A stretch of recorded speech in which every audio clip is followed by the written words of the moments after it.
Усім добрий ранок. Усім добрий ранок. Перепрошую. Надіюсь, мене добре чути зараз.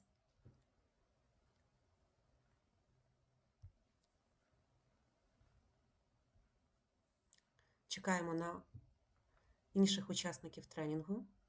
Дамо їм ще хвилинку, 2 хвилинки, щоб під'єднатися. Надіюсь, сьогодні у вас усіх гарний настрій, незважаючи на погоду.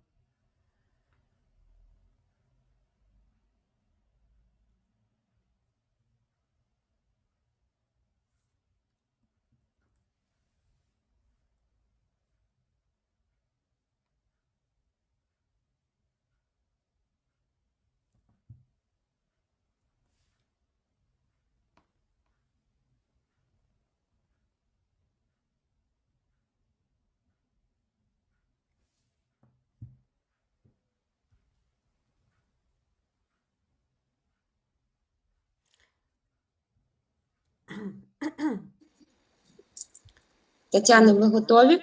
Так, ми готові. Усім добрий ранок ще раз. Рада всіх вітати на нашому тренінгу «Разом нам легше в Україні», яке організовується в співпартнерстві з глобальною фундацією ГНШ і українською фундацією Helping Ukrainians. Я нагадую, що проект співфінансується Польсько-Американським Фондом Свободи в рамках програми RITA «Зміни в регіоні», яку реалізує Фонд Освіта для Демократії. Я нагадую учасникам тренінгу, що ми робимо скріни екрану, щоб звітувати перед нашими спонсорами, і запис тренінгу відбувається запис тренінгу. Я слово передаю нашому викладачу Марії Дегтяренко. Hey guys, I have a question for you, Marina. No. Are you ready to Easter? Are you ready to Easter? Do you see what I have here in Poland? Pascha. Oh, Pascha. wow, See? nice. I received the Pascha today. I'm so glad that I have this. It's early. Yeah. Little. Because you know that in Poland they have another Pascha, another traditional Easter bread. It looks not like us, not like Ukrainian. It's like a circle with an empty part inside. So it's like a circle, not like our Pascha. And the taste is donut. much. They have a donut. Pascha. Something like this, but big donut. Okay. So how about you? Are you ready? Are you ready to Easter? I'm not really into religion. Yes, I don't go to the church or don't do this stuff, but I like this tradition when all the then we are going home and have a all family are together and we are have a nice eat. When I was small, my grandma had feast. She had the feast, and we didn't eat all the cakes. We must to always say, don't eat meat, don't eat eggs, don't eat cakes. It's a bad. And just on Pascha, we had a nice and very pleasant breakfast, dinner, and eating. So I said, for now, I had all the time cakes. So I think it's just I don't know, just a meeting with the family for me. Pascha now, Великдень, yes. But this is most important to meet a family and gather together. Yes. Yeah, as for me, it's much.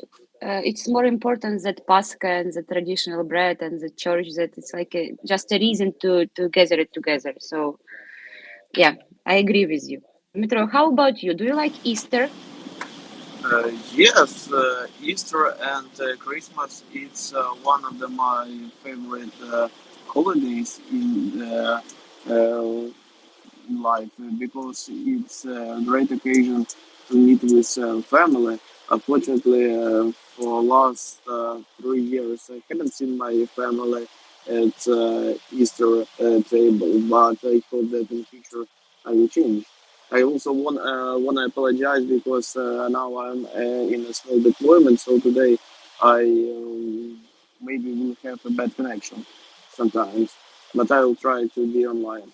So Easter is one of the holiest and clearest occasion to meet my family, but also I'm very non-religious person, but I try to keep all these traditions and so on. Nice. No worries. I understand exactly because I will go to Ukraine next week, so I know what it's hard to be online when you're on road. So no problem at all.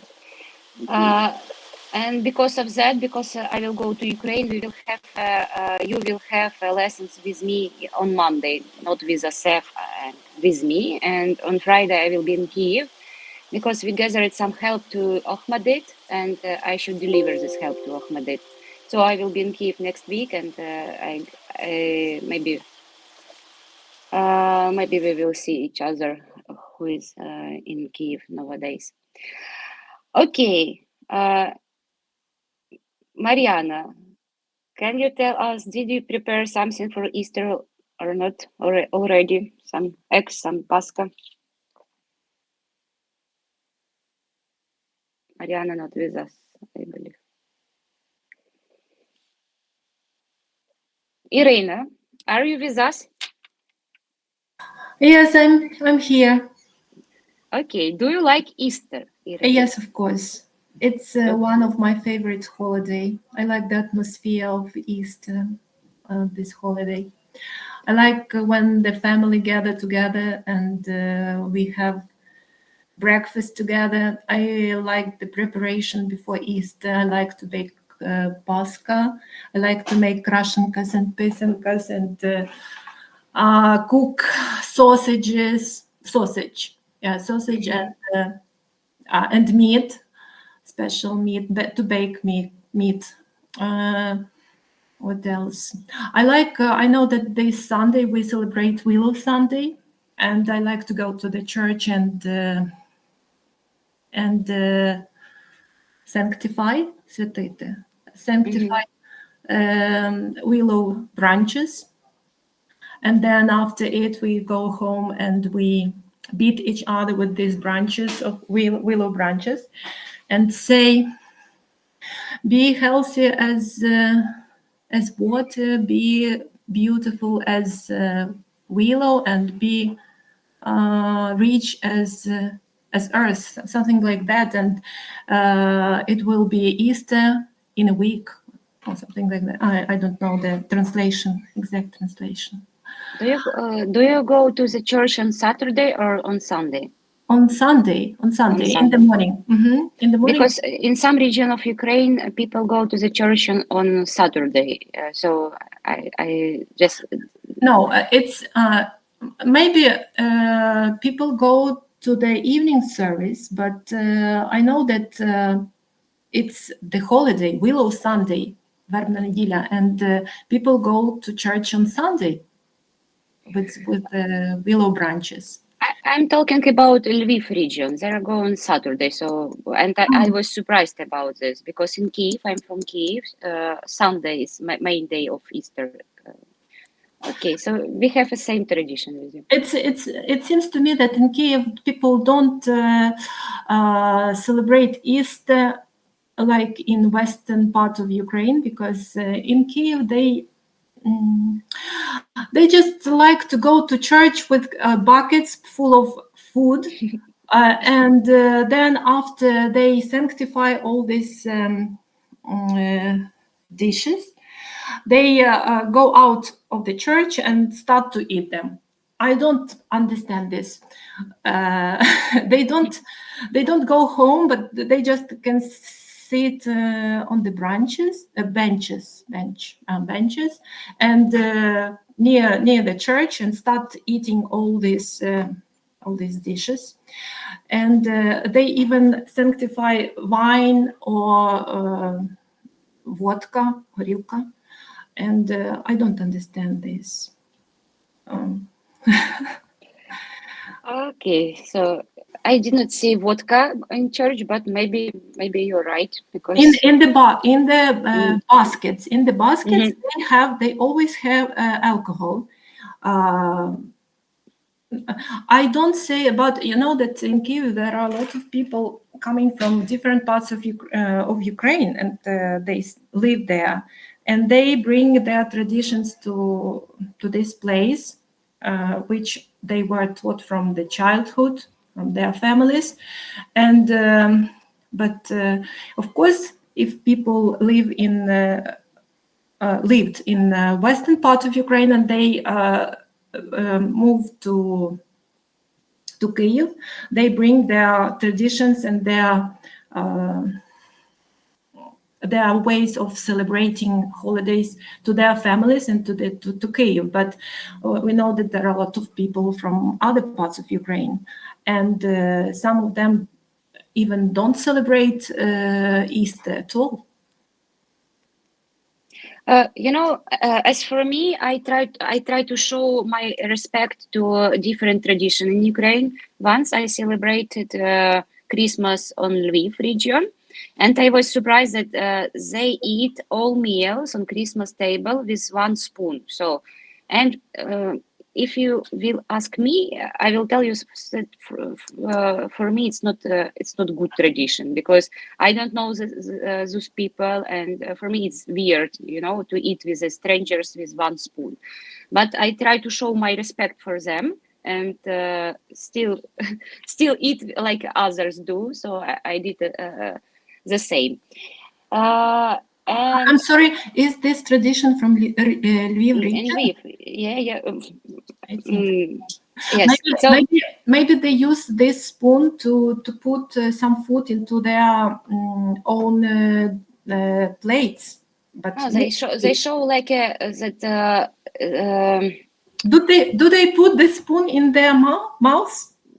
Yes, they don't have their own plates on the table. They have for example, the same plates, and everybody eat from this one plate. So they have 12 meals different, but they eat from one plate, all of them from one plate. So and for me it was weird, because it's maybe it's normal in family or with your friends, but even with your friends, do you want to eat with one plate with your friends? I'm not sure. Okay. Oh, okay. So thank you, Irina. Let's ask Taras. Hello, Taras. Are you there? Hello, I'm here.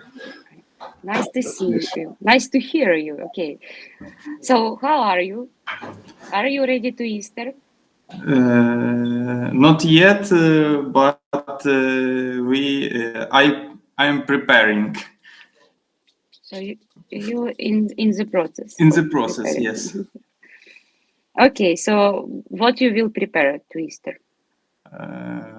We have a tradition to smoked meat and sausage at homemade. Homemade smoked sausage and meat, and I wait because I like how to say. Test. My mother cook Eastern salad special, and this salad we eat only in Sunday when Eastern come. Nice. Okay. Can you send some sausage to Poland? Yes, of course. If the bodyguards пропустять. Okay, Polish bodyguards. Yes, Polish, yes, it's forbidden. It's forbidden in Poland. Milk, sausage. Okay, okay, but you can send paska, Paska. not sausage. I'm I'm joking. I will be in Ukraine next week, so I will try. Okay, Polina, hello. How are you?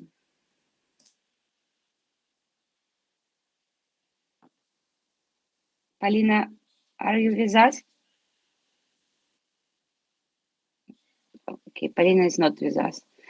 Тетяна, я можу тебе попросити включити перше відео традиційно? Thank you, Тетяна.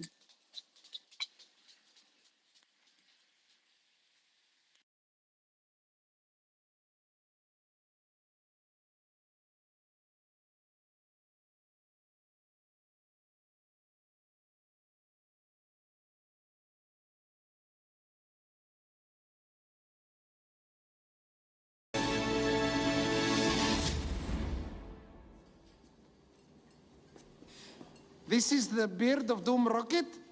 This is my weapon? I will be a laughingstock. All my friends have got nuclear weapons, even Ahmadinejad. And he looks like a snitch on Miami Vice. Where is the head of my nuclear program and procurer of women? Where is nuclear Nadal? You had Nadal executed, Supreme Leader. Why did I do that?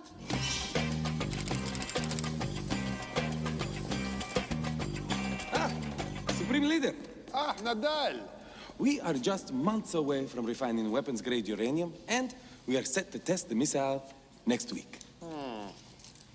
It is too round on the top. It needs to be pointy. Round is not scary. Pointy is scary. This will put a smile on the faces of the enemy. They will think that it is a huge robot's dildo flying towards them. No, Supreme Leader, the shape of the missile top has nothing to do with aerodynamics. It is about the payload delivery. No, it sticks in the ground and then kaboom. Supreme Leader, I think perhaps some of your information about bombs is coming from cartoons. Nonsense. I have been watching research films. In this film, just one question, was there a duck who, when the explosion happens, his bill goes around the back of his head, and then in order to talk, he has to put it back this way? There was somebody who suffered a deformity like that, yeah. Okay. I am now 100% sure that you are watching cartoons. Indulge me. For 1 second, pretend that I'm an idiot. Okay, I'm there. Okay. You know what? Let's just agree to disagree, my friend. Okay. What? Why? No! Don't you remember? Of course I remember. How dare you question my memory? I remember everything. Oh, no, I would never do that. Never. I'm so sorry. I didn't mean that. Don't worry, it's fine. Well done, my friend. Thank you. Wait, where are we going?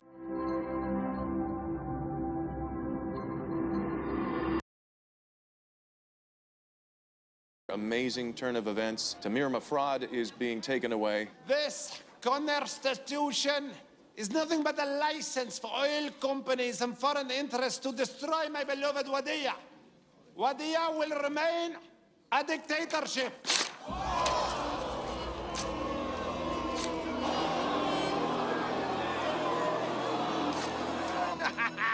Woo! Oh, be quiet. Why are you guys so anti-dictators? Imagine if America was a dictatorship. You could let 1% of the people have all the nation's wealth. You could help your rich friends get richer by cutting their taxes and bailing them out when they gamble and lose. You could ignore the needs of the poor for healthcare and education. Your media would appear free, but would secretly be controlled by one person and his family. You could wiretap phones. You could torture foreign prisoners. You could have rigged elections. You could lie about why you go to war. You could fill your prisons with one particular racial group, and no one would complain. You could use the media to scare the people into supporting policies that are against their interests. I know this is hard for you Americans to imagine, but please try. I will tell you what democracy is. Democracy is the worst. Endless talking and listening to every stupid opinion, and everybody's vote counts, no matter how crippled or black or female they are. Democracy.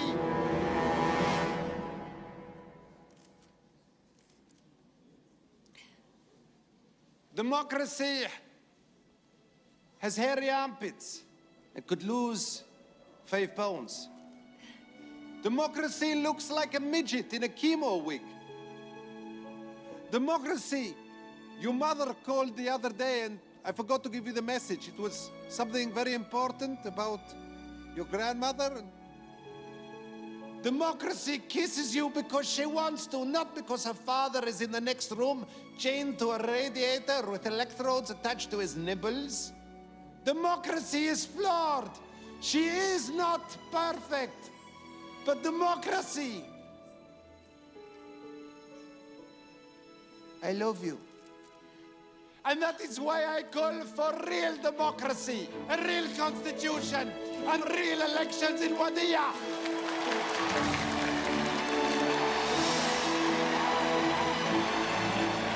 Oh, no!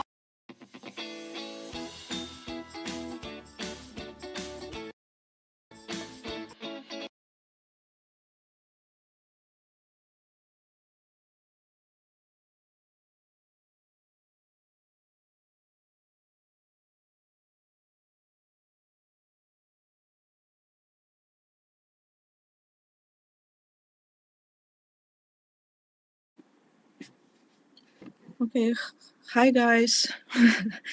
Now I'm joining the call. I hope you remember me. I was one of your speakers from the previous sessions.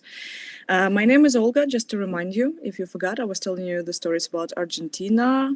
Just please send some emojis if you remember me, or should I present myself? Okay, thank you very much for remembering me. Means a lot. Great. So, Tatiana, I think we can start with the presentation, with the grammar. Yep, because your teacher, Maria, decided that today we will start with the grammar part, and then she has like the second piece to discuss with you, the second presentation. And today, while Tatiana is sharing it, Tatiana, let me know if... one moment, perfect. So we will talk about conditionals today, and let's just wait for the presentation to appear. It shouldn't be very hard for you, because your English skills are very nice, actually, and very good. But we will just do some examples together to make sure you know how to use it. Let's start with the questions. Do you know what conditionals means? Do some of you know, or you need a reminder?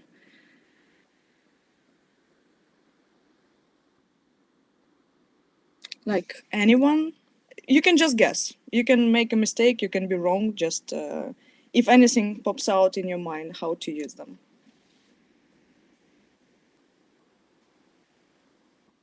Okay.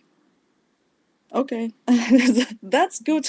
Then Maria, choose a nice topic for you. Okay, thank you, Tanya. Thank you very much. Yes, and you can just go to the next slide straight away.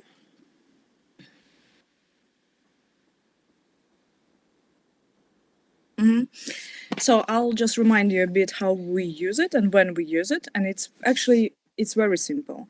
So the zero conditional, because we also have a few more of them, but let's start with a zero. In English, is used to talk about general truths, facts, or things that always happen when a certain condition is met.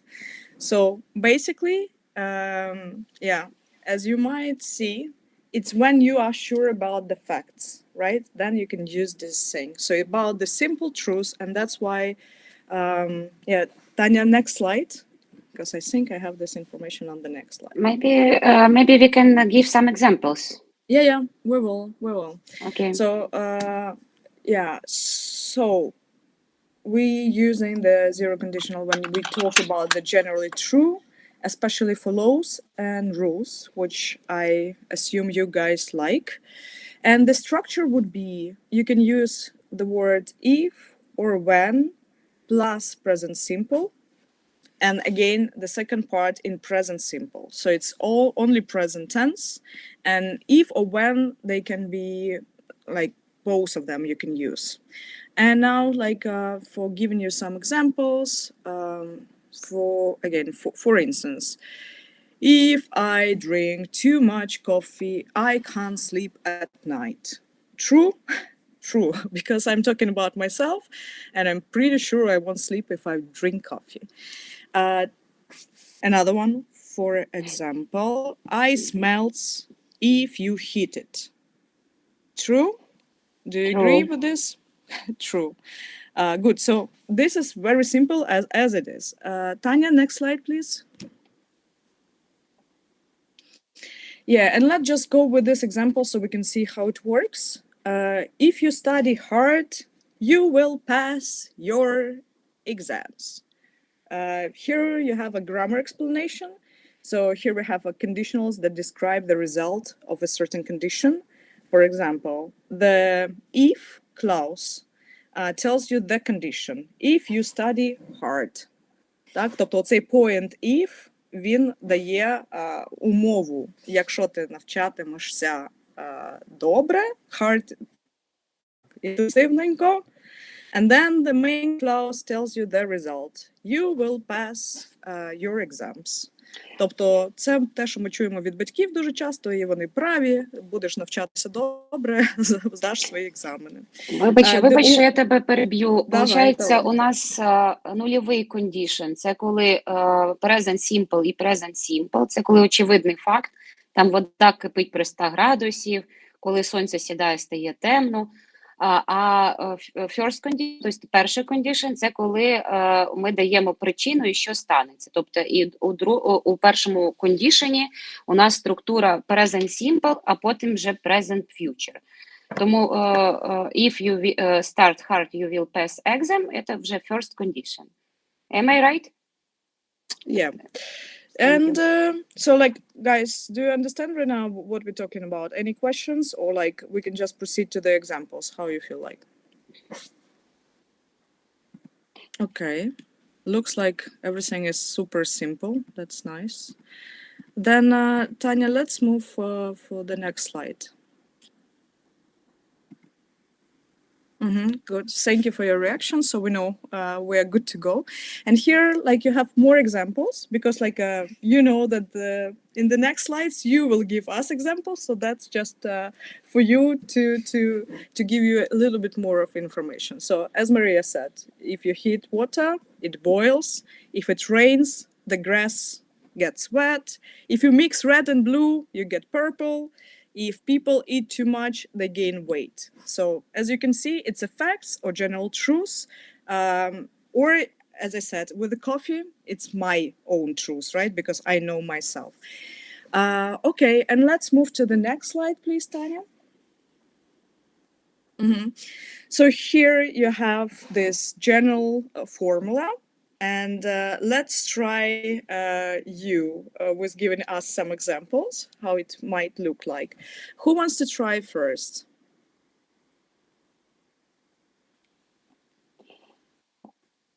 Okay, volunteers? No volunteers here, Ola. I want to try, I think. Yeah, let's go, Marina. I want to, I'm sorry, but I think in Monday we did the same, because when was Yusuf, if I became a president, I would do some changes.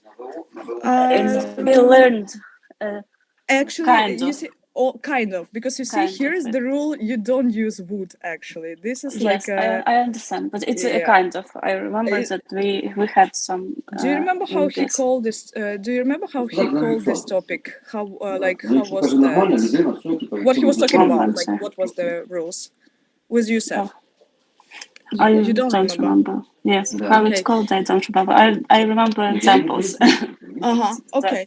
Yeah, if you will remember, just send us, because this is like, you see, actually here is the rule: don't use would, because you're talking about the facts. It's not like you put the condition that something will happen, right? Like, for instance, I would. You don't use it here. It's just like just a general facts that no one can even have a discussion with you, right? So if we're talking about the water boils at 100 degrees, you can't tell me I'm wrong, because this is the truth, right? The physics tells us this. But let's try it out. And yeah, Marina, just try it because I think it's even more easy than the one you did with Yusuf. So if I do my trainings, I had good physics. It's not like... Not quite, because again, you see, you used had, it should be present, right? So you can say, if I train hard, yeah, If I stay in a train good shape, right? So, you know, you train hard, you have a good shape. Present, simple, it's your own fact. Yeah? Okay. Can be like this. Okay, understand. Or like a train hard, stay in shape. Could be like this if it's not referring to you, and it's also a general truth. No one can say, no, Marina, you are wrong. You will stress, you will train hard, and then you will be overweight. So because usually it works. Yeah, Irina, please give us your example. General truth. If the temperature reaches 0 degree, the water freezes, something like that. Yes, good. Very good example. Yeah. And if I see you, I always smile. Yes. It can be possible. This is your personal truth. Yeah. But that's a good example. Present, simple. Yeah, good examples. Yes. Reaches, freezes, amazing. Good job, Irina. Okay, next. Irina, you want to give more examples, or it's just by accident you have a hand raised again? No. By accident. No. Okay. No. Okay, guys, Taras, Polina, Yulia, anyone wants to give the example? We still have to do it, so it's better just to try it out. So your brain will remember, because I don't know if you know this hint with the information, but for different people, you have a different way to remember things. And the best one is actually to go with a few methods. It's when you listen, when you write, and when you talk yourself. So unfortunately, it's not like you have a choice here. Maria, choose the volunteer, because if they want. Let's ask Taras, I believe. He wants to be volunteered. Taras, I'm so sorry for you, but... Okay. Taras, you have like 5 seconds to answer. Okay. Okay, Taras didn't use his chance. Yulia, maybe you? Okay.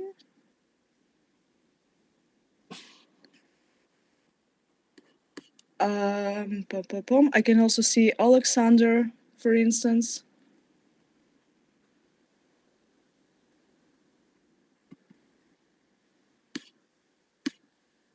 Okay. We also have Volodymyr, maybe wants to try, and Mariana.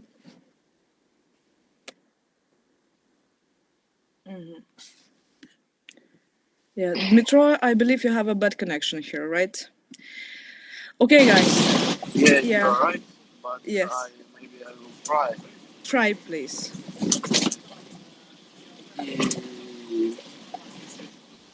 If the clouds are gray, it's rain. It rains. Yeah. Rains. Yes. Good. Is there a Good condition? example. Yeah, am I right? Yeah. I didn't hear very well the first part, but I hear the clouds about the clouds, and it rains. So yeah, it looks like about right. Yeah. So as you see, guys, it's really that simple. Okay, thank you, Dmitro, for joining. You like, we really appreciate that you are so Today active. I will have a bad connection, unfortunately. Yeah. Okay, so let's move then to the next slide. Tanya, please.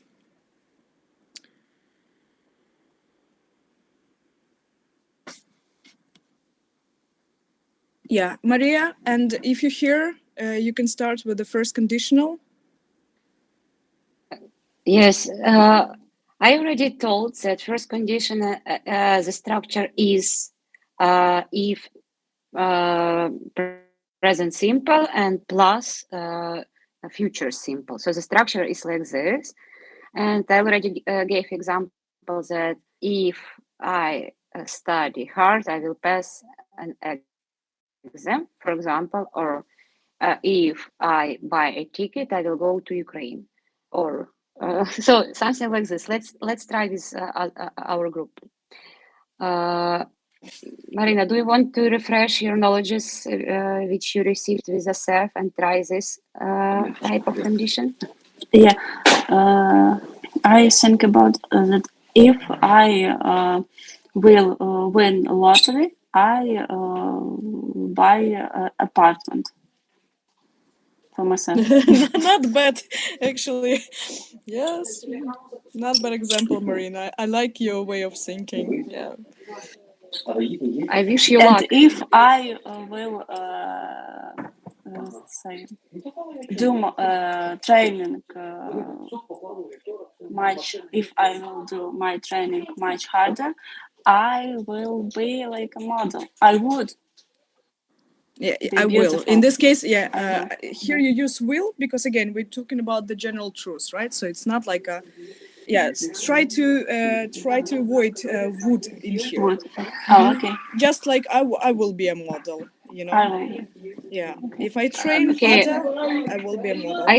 I have another examples for Marina. If Marina buys apartment, I will come to her apartment to see it. Or another one. Okay. Okay. If Marina will visit all lessons during this training, she will go to Lublin. How No, about this? beautiful. Beautiful. I like it. I like it. Crazy. Let's Yeah. ask another. Maybe Taras want to join us. Taras, are you here? Yeah, and Tanya, meanwhile, can you switch for another slide so we'll have the examples like so? Yeah. Good.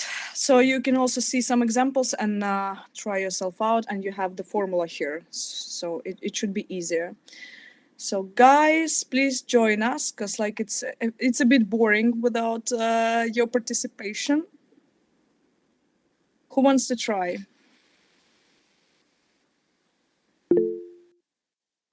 Yeah, Irina, please go ahead. The classical example: if the weather is great, we will go for a walk. If the weather is great, we will go. Amazing example, yes, and also like a very, very true. It is in all grammar books.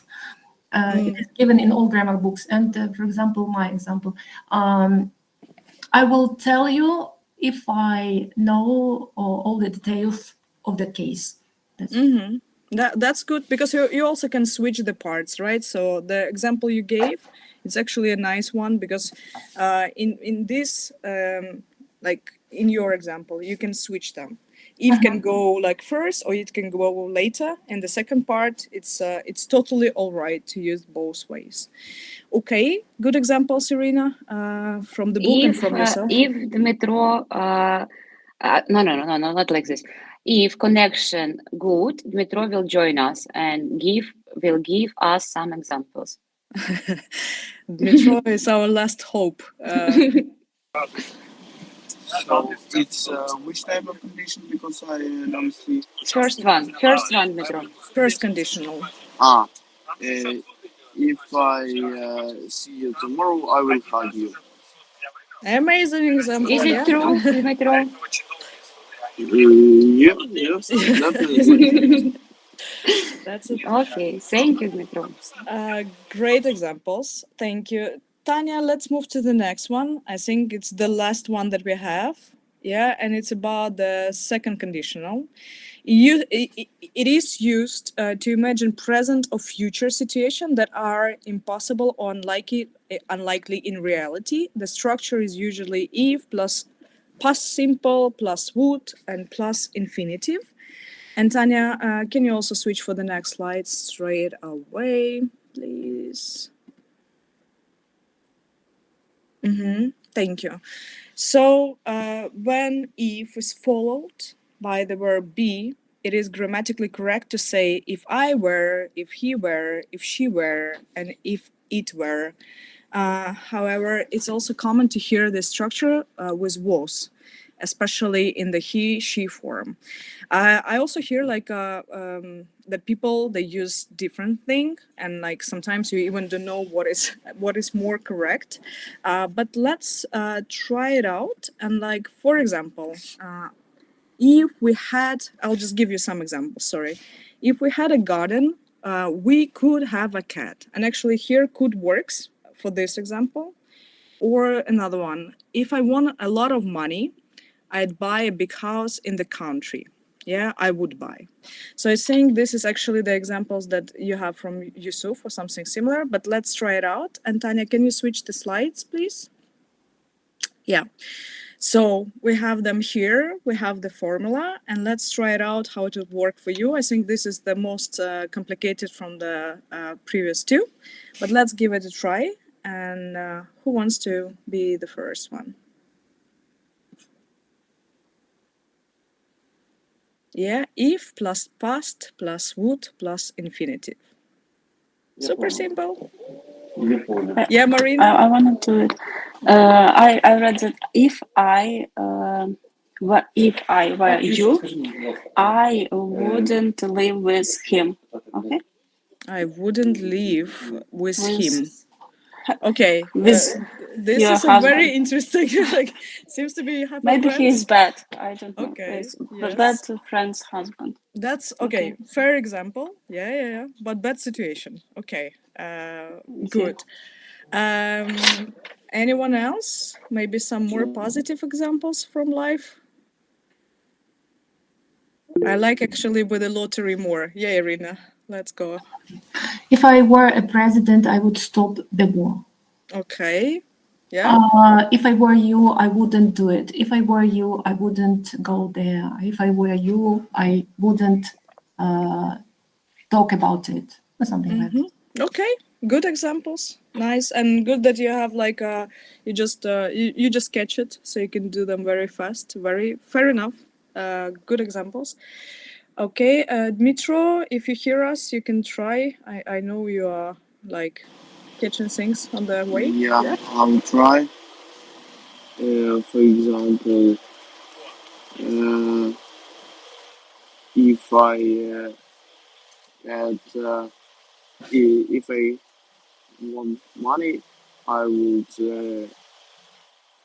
spend it into the investigation. For example, to invest. Yeah, to make an investment, right? Yeah, to make an investment. Okay, so you can say if I want money, I would invest. For instance, Yes, it could be clear and invest. simple. Okay, great example. Thank you for joining. Yeah, okay, guys, who left behind, please, if you still want to make your examples or try yourself, just speak out, please, because it's very important that you just try, because listening, passive listening, it's also good, but it's not good enough to remember the information. Okay.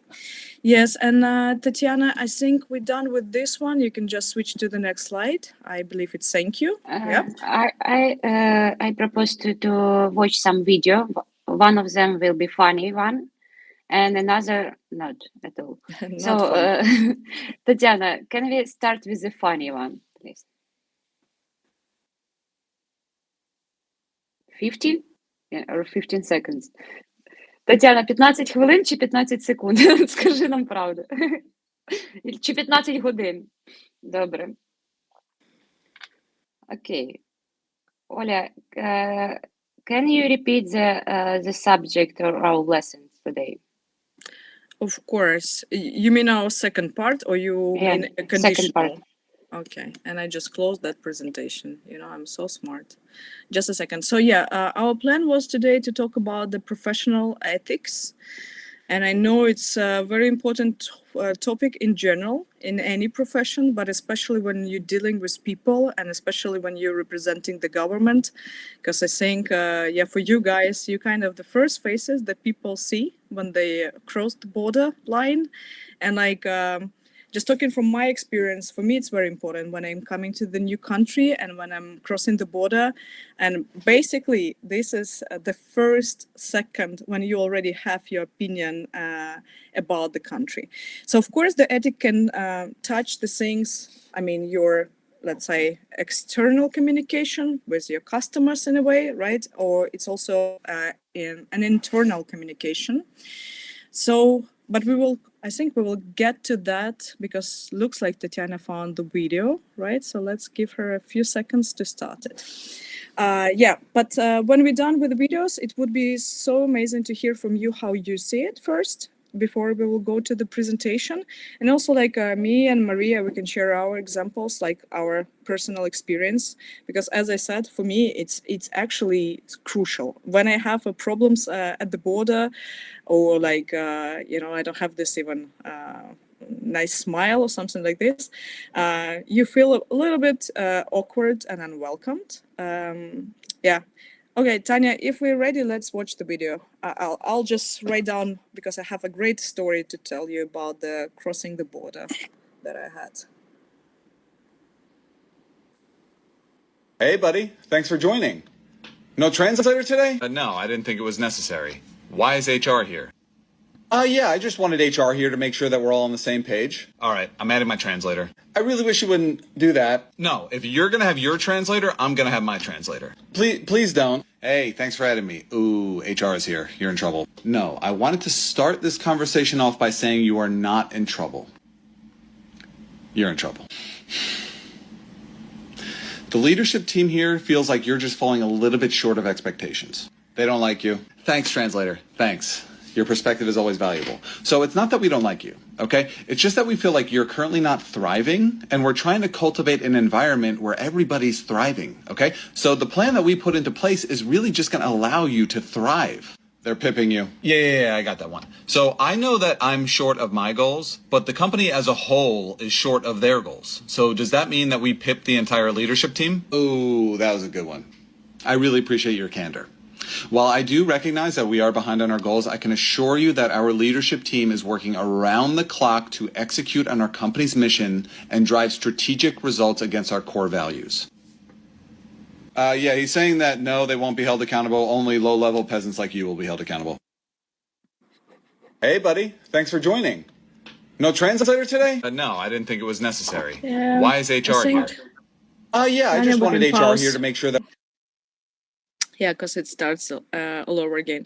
How do you like the situation, guys? Did you had anything like similar at your work environment that basically they lie into your face straight away, telling you don't have any troubles, but then HR is sitting next to you, kind of signalizing that you do have a trouble. That's why the meeting is on.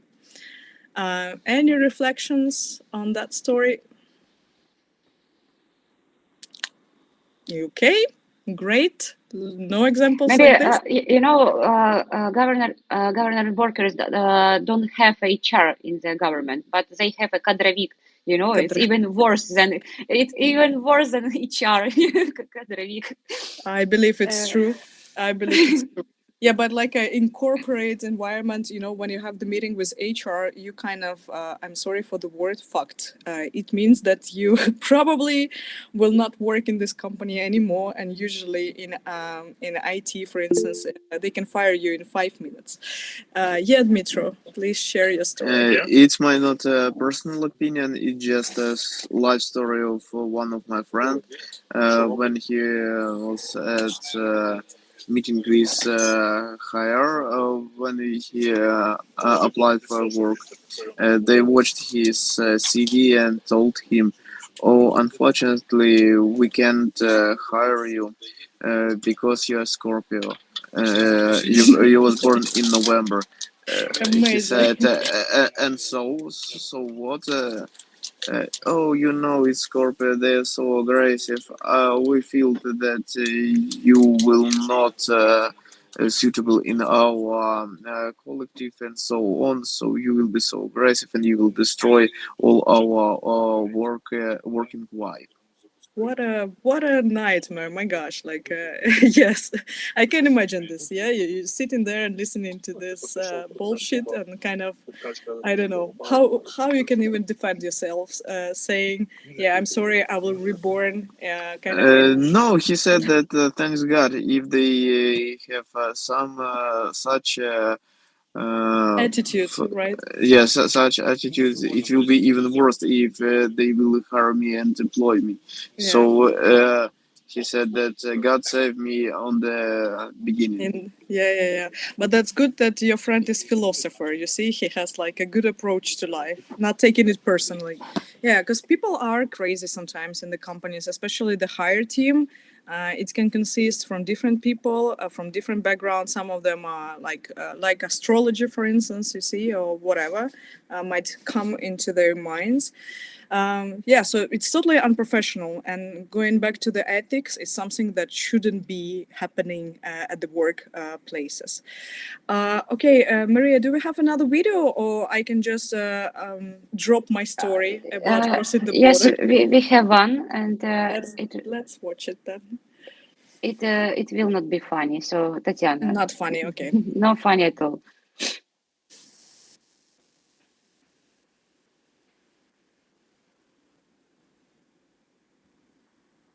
You do. If you're in a store paying for an item and the cashier gives you back more money than you were supposed to receive, would you walk away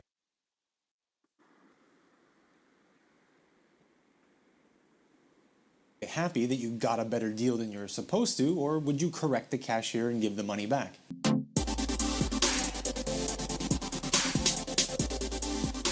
Hey guys, Travis Stewart here, and welcome back to The Business Mindset.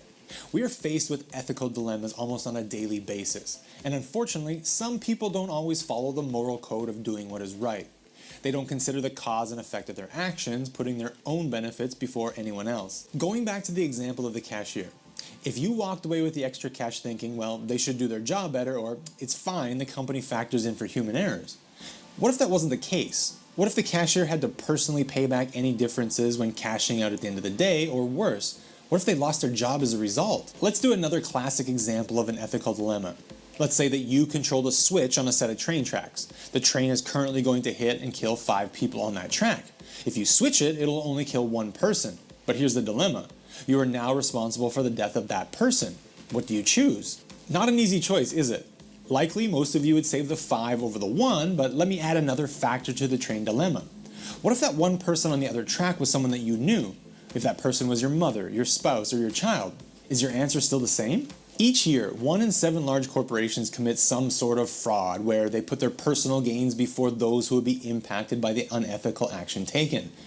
We've seen this in the banking industry with Wells Fargo, where employees created millions of savings accounts for people without their permission.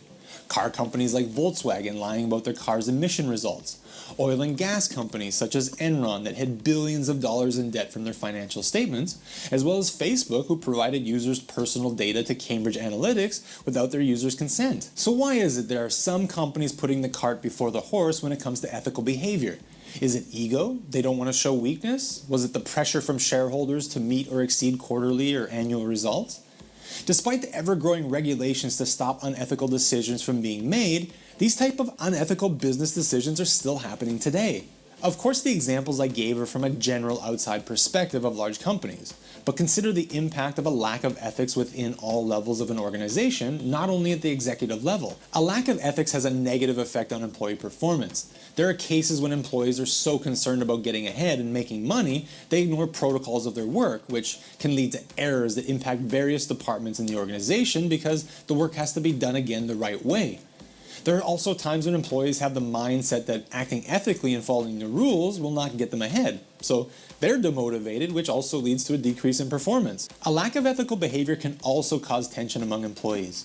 If some employees are breaking the rules to get ahead, it creates a culture where you can't trust anyone out of the fear that they'll take advantage of you to satisfy their own desires. This is incredibly damaging to a business since most businesses rely on teams or departments collaborating to make the company successful. Worse yet, if a manager shows a lack of ethical behavior, he'll likely lose the respect from his staff. As I'm sure you know, it's difficult to run a successful business without leaders who are well respected within the organization. It's far too common when managers and supervisors use their position and power to mistreat and disrespect others. There's little protection against abusive behavior in the workplace, unless the situation you're in involves race, gender, or ethnic origin. And even this will vary depending on the country you're working in. The quickest way to lose trust with your employees is to lie to them, but employers do this all the time. 1 out of every 5 employees reported that their manager or supervisor has lied to them within the past year. I don't know the severity of the lies from the statistics. Some consider white lies as being acceptable in cases where you're protecting someone's feelings.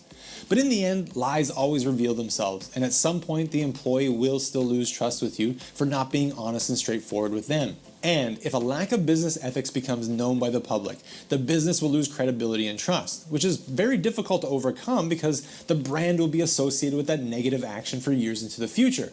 Especially today, when there's an increased focus on corporate social responsibility and their impact on labor practices, the environment, discrimination, etc. Some businesses are able to overcome a negative public image. However, it comes at a price. The time and the money spent on advertising campaigns to rebuild the image in a positive way. Most companies still lose a large amount of their customers and in many cases never win back the customers that they lost. For example, Nike was faced with a negative public backlash about child labor in developing countries. Starbucks was hit with a negative headline for violating fair trade agreements on coffee beans. This kind of media can have detrimental consequences for a brand because even if they rectify the problem, the brand has still been associated with that unethical action, which remains in the minds of consumers. Despite the several cases of unethical business practices, there's still hope. At the beginning of the video, I mentioned that there's 1 in 7 companies that commit some sort of unethical business action. What about the other 6 companies? What keeps them on the path of ethical business practices? According to economist Alexander Wagner, the driving force of ethical behavior of individuals is what he calls protected values. Where these values are so deeply rooted in the individual, they can resist the temptation to giving into unethical behavior and do what's morally right. The reason for this is because acting according to your protected values holds more meaning intrinsically if you find ways to earn money that's consistent with your protected values rather than finding shortcuts or taking some sort of unethical actions to make a quick gain. Mr. Wagner conducted an experiment where individuals would flip a coin 4 times in a private room.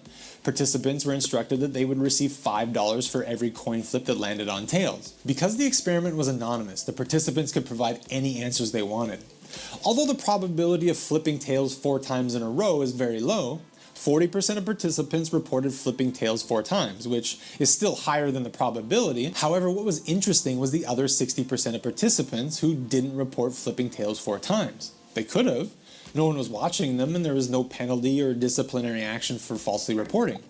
These individuals hold much stronger regards for their ethical values than the other 40%, which is Mr. Wagner's conclusion. Although that 1 in 7 companies commit some sort of fraud, there are 6 companies that follow ethical business practices because they're protected values, which is a part of their organization's culture. When management is leading an organization ethically, employees will follow accordingly because they're holding those protected values. Employees make better decisions in less time with business ethics as their guiding principles.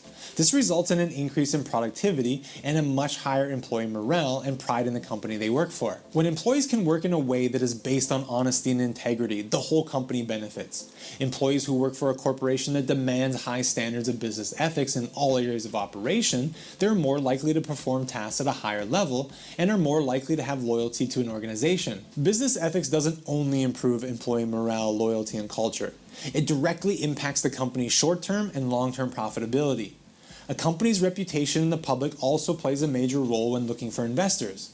If a company is perceived as operating unethically, investors are less likely to purchase stocks because the reputation will then be associated with them as well. I hope this video gave you a lot to think about when it comes to ethical decisions in your organization and the effects it has on your employees, customers, and your reputation. If you liked this video, let me know by hitting that like button and subscribe if you haven't already. Let me know your thoughts on business ethics. If you have examples, positive or negative, on ethics in your workplace, let me know in the comment section below. That's all for today. See you in the next video.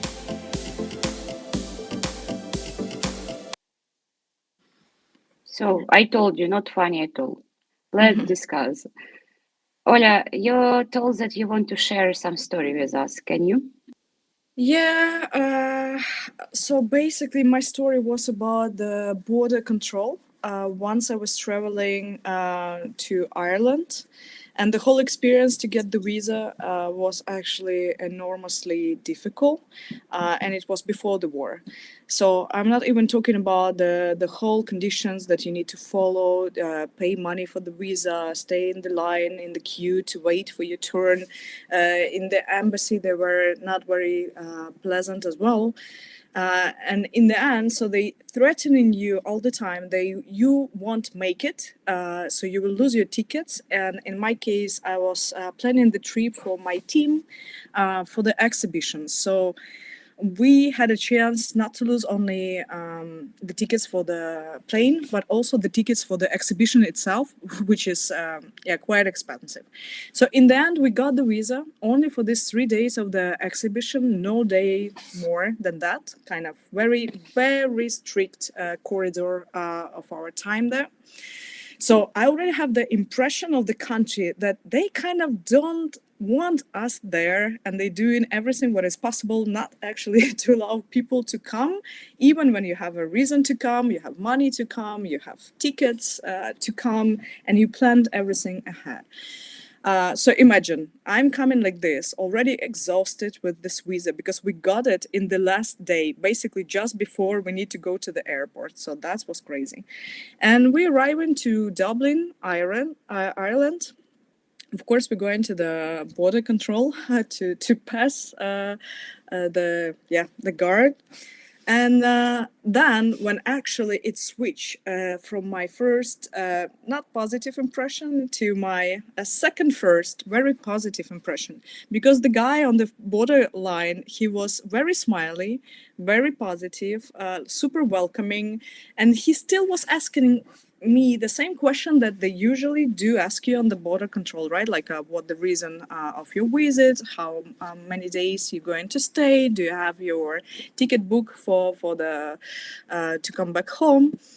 So it was all like it should be, but with a smile and with a joke. So in the end, he's telling me, okay, I understood you're going for the exhibition, but like a promise, you have to promise you will drink Irish beer here, because this is the real reason why you came to this country. And like this was first time when I actually faced the guy in the guard, like at the border control, who was making a very funny joke. So in the end, I was thinking, yeah, amazing. Okay, I promise I don't drink beer, but like in this case, like I would give it a try, because like how you can say no when the guard is just joking with you. So this was of course, maybe like ethically, he even shouldn't make the jokes with the people who crossing the border. But for me, it was a game changer, because after that, I liked Ireland so much. That was my first impression of the country, and I understood that they are very funny people. They're making jokes all the time. Even the person in the uniform can be very funny. So in the end, I tried the beer. I spent amazing 3 days in Dublin. So to be honest, I would love to come back one day just because of this, my amazing experience. And the first touch of it was on the border control, because of this guy who was smiley, funny, and kind of, he just like, he did the procedure. He didn't miss any step on the procedure, but he made it lovely, just charming, if I may use this word in this story. So yeah, Maria, that was the story I wanted to share. The most romantic border crossing. I had another story about Ireland. That we had the tickets to Ireland with my friend, and she visited a wedding party before our flight in the same day.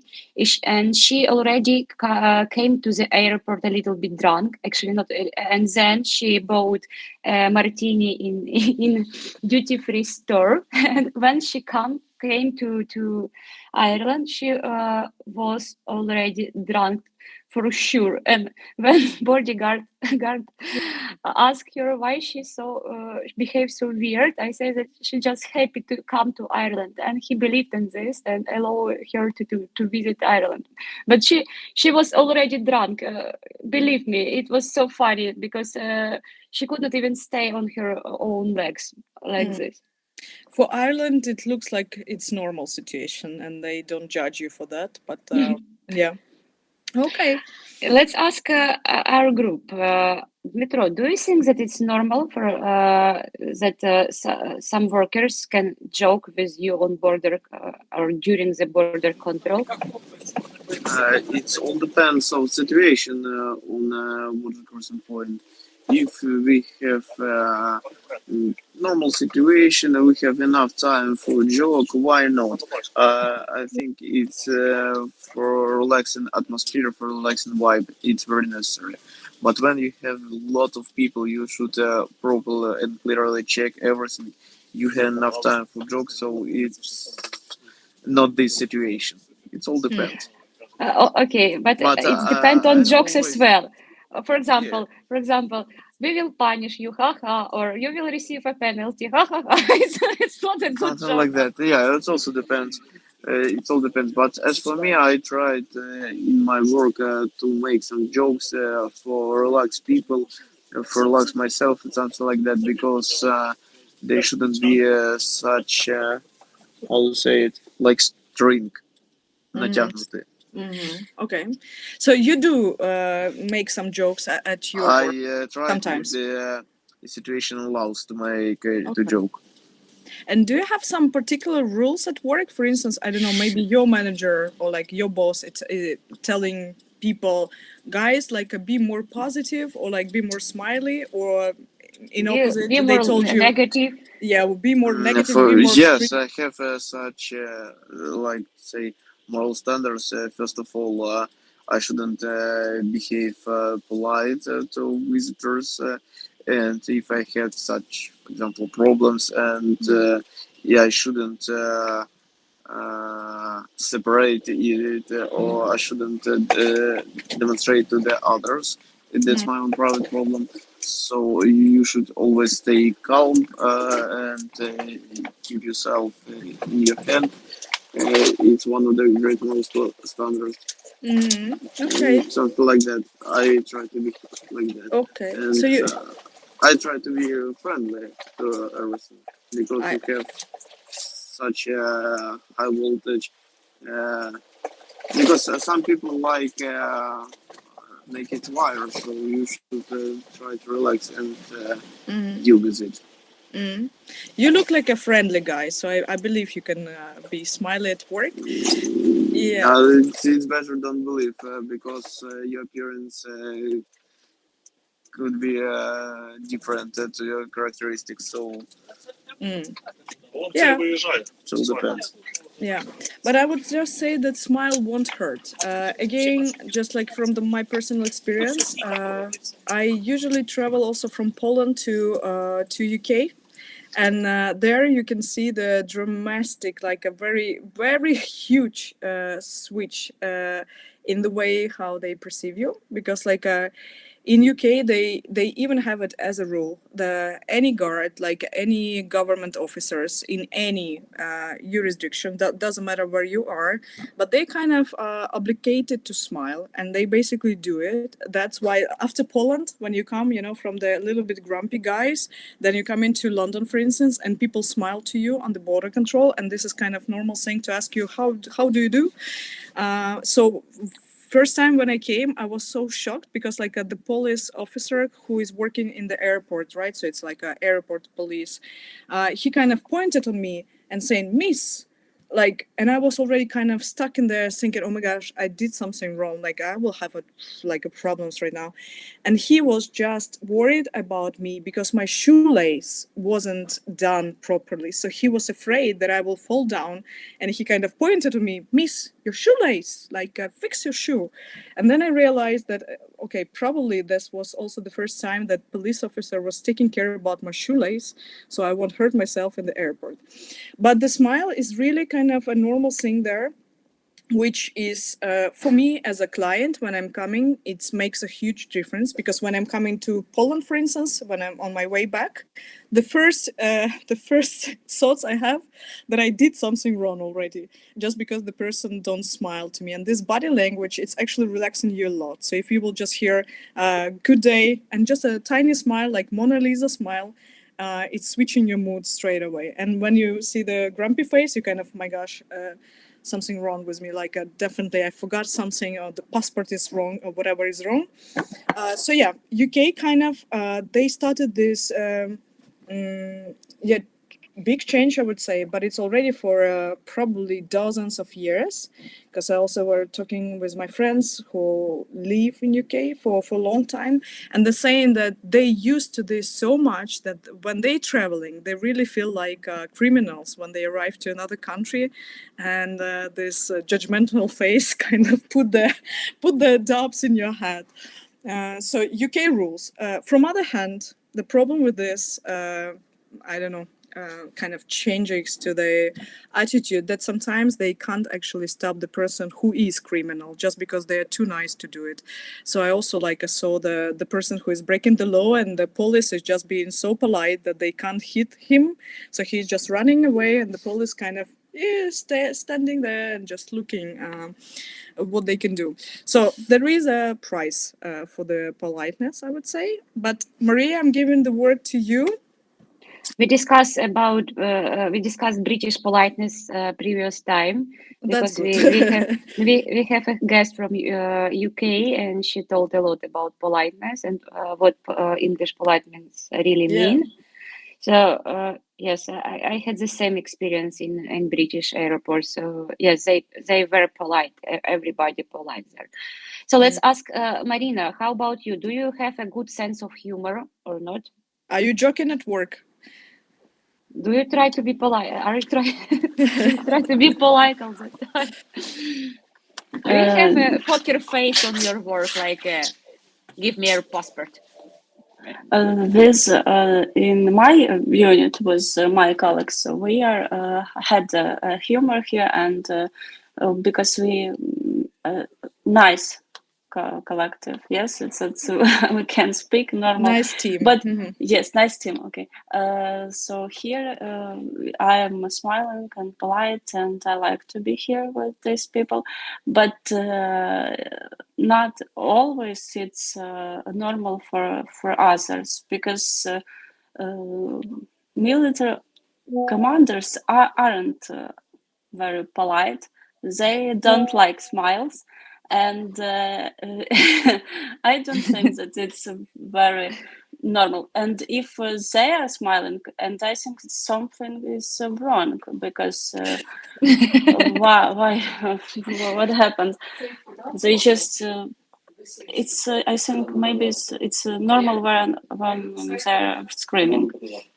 So, and other colleagues in other teams, they don't understand normal smile, because maybe if it's older officers and you're smiling for them, and it thinks that oh it's nice, maybe we are much closer than we are. So I don't like to smile here. Okay. Not in my team. So, but there are no. If I say I'm a few years not in the border now. Yes, I'm now in the regional directorate. So it was a very, very long time ago when I was at the border. Yes, when you were dealing. It was the checkpoints. Okay. So, and there is too very difficult to be. You must be polite, but it's very much of time when you are at the checkpoints. It's thousands of people are coming, and everybody has a problem, and if he wants you to deal with it, so maybe there are to you can't smile all the time. Okay. And a lot of controls when other people's are coming and control. You are standing not like this. You must check thousands passports within 1 second. And the stress is huge, right? So you feel yourself under the pressure. Okay, but do you agree with the statement that maybe we need to change a bit our cultural thing to be more welcoming and smiley, because also we have this general perception that Ukrainians are not very smiley, you know, like all, let's say, Eastern Europeans in general, like people perceive us that we don't smile, and they take it like we don't like them, you know, or we are not happy to see them in a way. Do you agree with this statement that we can be more smiley in general, like even at our working places, that smile won't hurt? What do you think? I think that it's okay smiling in the work and in the with the others, but I didn't know that Ukrainians are not so smiling. I didn't know that. I think that we are very polite and like. Not only Ukraine, just all East Europeans. Yeah. Uh-huh. You remember we were talking also about the perception, and Maria, remind me the topic that we had, like I think when I was the guest as well, about the discrimination. Discrimination, but also like you remember it was based on the way that my gosh, how you call it, prejudice in a way. Mm-hmm. I forgot Stereotypes. the word.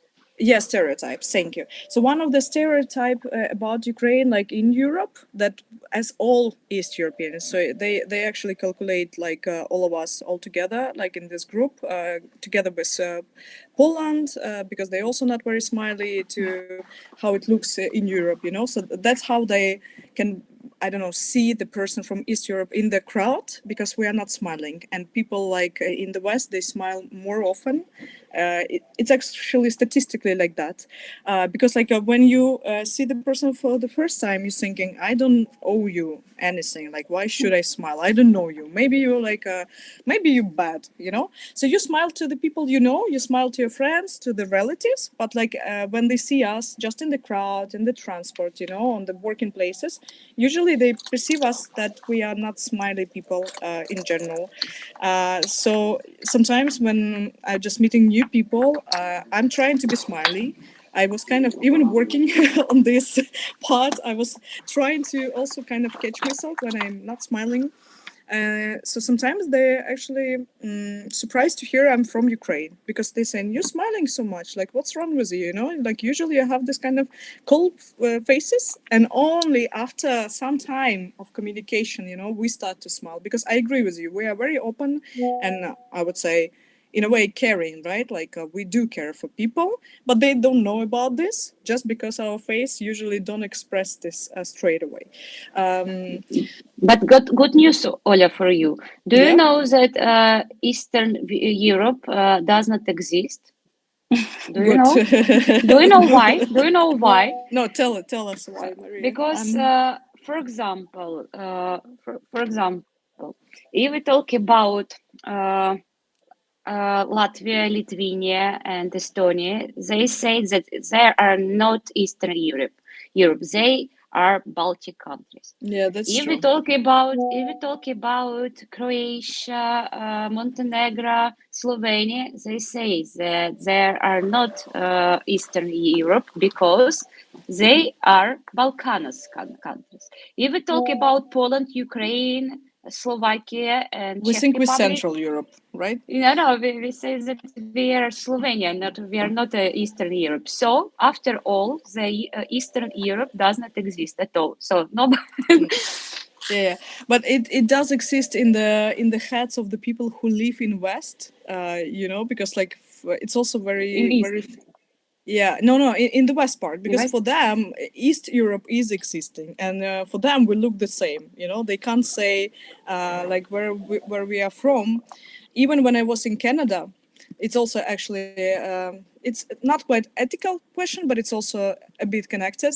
So I was in Toronto, taking the public transportation. And so it was an elderly woman standing next to me, and I was having a seat.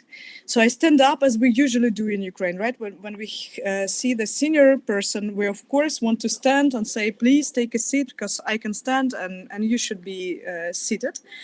And she was so shocked because I did this. So she said, where are you from? Because in Toronto, no one leave the seat for the senior people. It's kind of not ethical for them. For them, if you can leave Kyiv still, you can stand still. So like they don't care about this stuff. And I said, yeah, I'm kind of from Kiev, from Ukraine. And she said, my gosh, like what a difference. And she said, straight away, I heard your accent that you are from East Europe. And that was actually the first time that the person guessed correctly from where I am. I never thought I have such a strong East European accent in my English. But for Canadians, they can hear the difference. And secondly, because of my attitude, because people, they don't give a seat there. And like she also kind of had a hint where I'm from, just because of this, that I gave her a seat. So yeah, just an interesting fact that even for Canadians, like East Europe exists in their heads, right? And they kind of considering us as the like a group of people who has the same attitude. So smile was one of them, because they don't see our that we are smiling too much. But yeah, I think we are changing, and this is nice actually. I think this smile, it's not takes any longer time in your communication, but it's really like relaxing people when they're next to you. You know, they don't see any threat anymore in you when you do smile. Okay, guys, maybe you want to share any kind of stories that might be connected to the ethics, or what do you think is ethical? Again, we can even talk about the smile. Is it ethical, or you think it's not ethical to smile too much at your working place? Who wants to share any stories? Let's talk. Let's boost your English skills. Let's ask Irina, for example.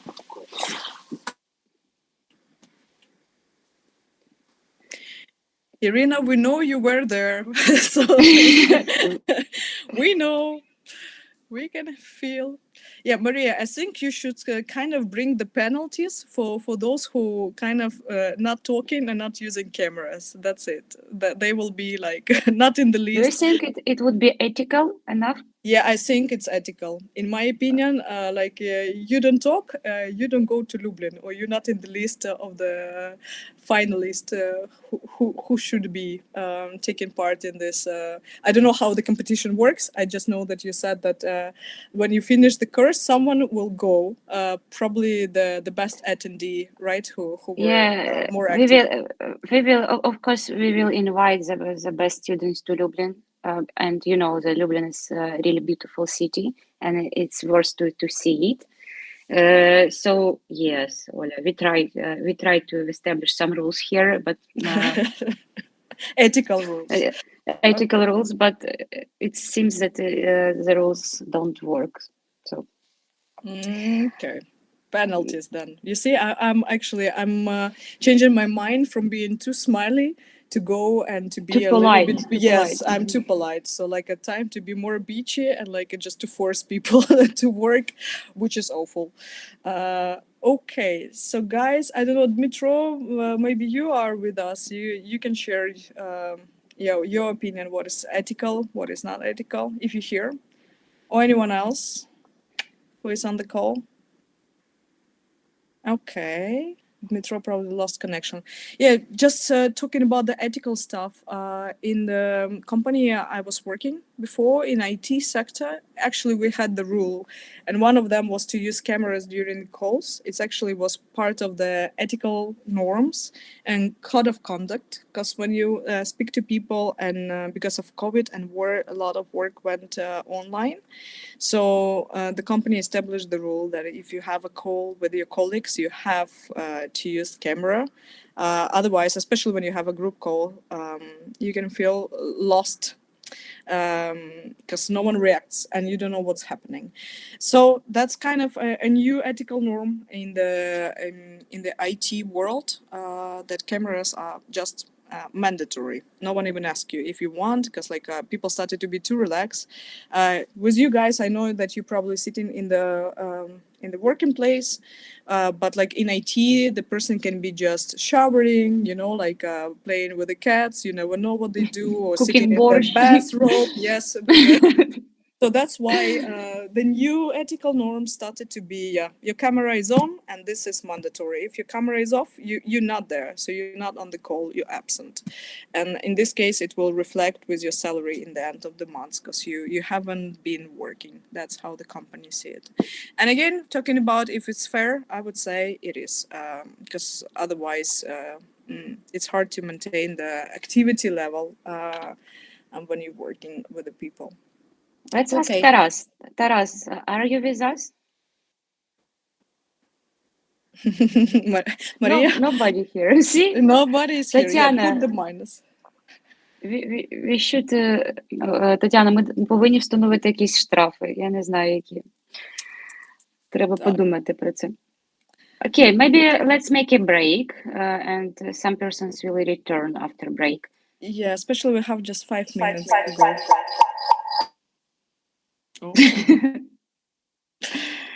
Окей, Тетяна, скільки у нас може бути перерва?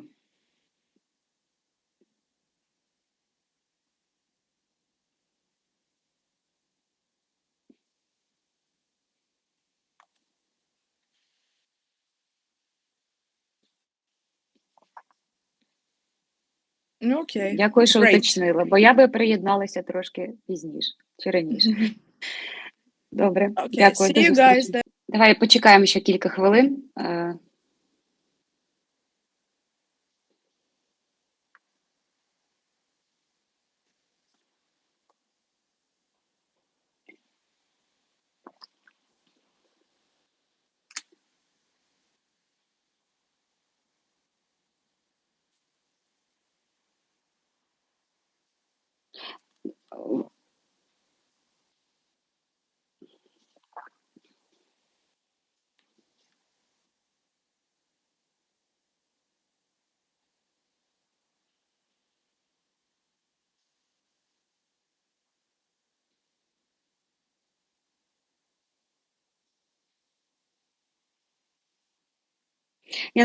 Власне, я би хотіла подякувати активним учасникам, зокрема Ірині, Марині, Поліні, Дмитру, що ви завжди берете активну участь. Це дуже цінно для мене, але хотілося б, щоб і інші брали участь, тому що найголовніше в будь-якій мові іноземній – це все ж таки починати говорити. Тому що якщо навіть просто вам дати презентацію, це окей, ви просто її прослухаєте, але навряд чи це якось підніме знання мови або розуміння етичних принципів, або розуміння права людини. Дуже важливо це все проговорювати. Тому для мене надзвичайно цінна та активність учасників. І я прошу інших теж не соромитись. Я вам по-чесному скажу, що я з деякими говорила після лекції, чому вони не говорять, і вони кажуть, що вони соромляться своєї мови, але у нас тут є правило, що ми нікого не осуджуємо за мову, і, будь ласка, не соромтеся говорити з нами. Ніхто не осудить ані за вимову, ані за граматику, тому, будь ласка, не соромтеся. Це ж заняття не на оцінку, не на диплом. Тому так, Тетяна, ти хотіла щось сказати? Do you want to tell something? Не будемо? Шкода.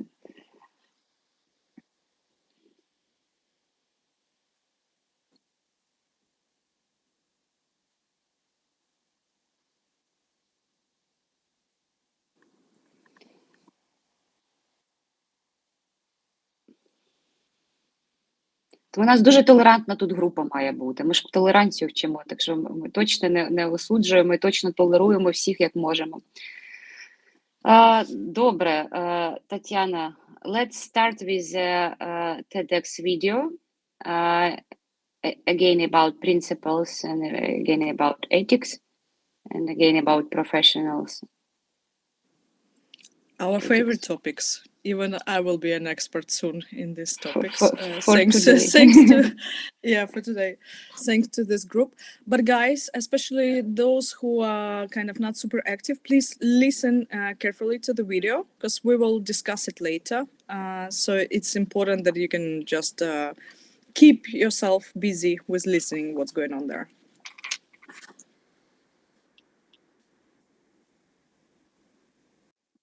Yes, you can. Twojej pracy 40, 60, 80 zł. Okay. Great video, I have to say, because I didn't see it before. And actually, I was watching it for the first time together with you guys, and I'm amazed. But let's talk about this. I think it's kind of a great topic to discuss, and he raises such a good points. So yeah, Maria, I think we can ask people again, like Somebody. somebody, Make it try. Make a shot. Okay. Let's. We already have 3 leaders, and we can start with them, and maybe 3 then leaders. Yeah, what do you think? It's about unfair, but it's unfair, but it's ethical still. Yeah, so share your opinion. Like after watching the video, maybe something was surprisingly nice to you, like or something super new, or like, do you agree with the guy, or do you find his story relevant in general? Like, oh, whatever you kind of have in mind after watching this.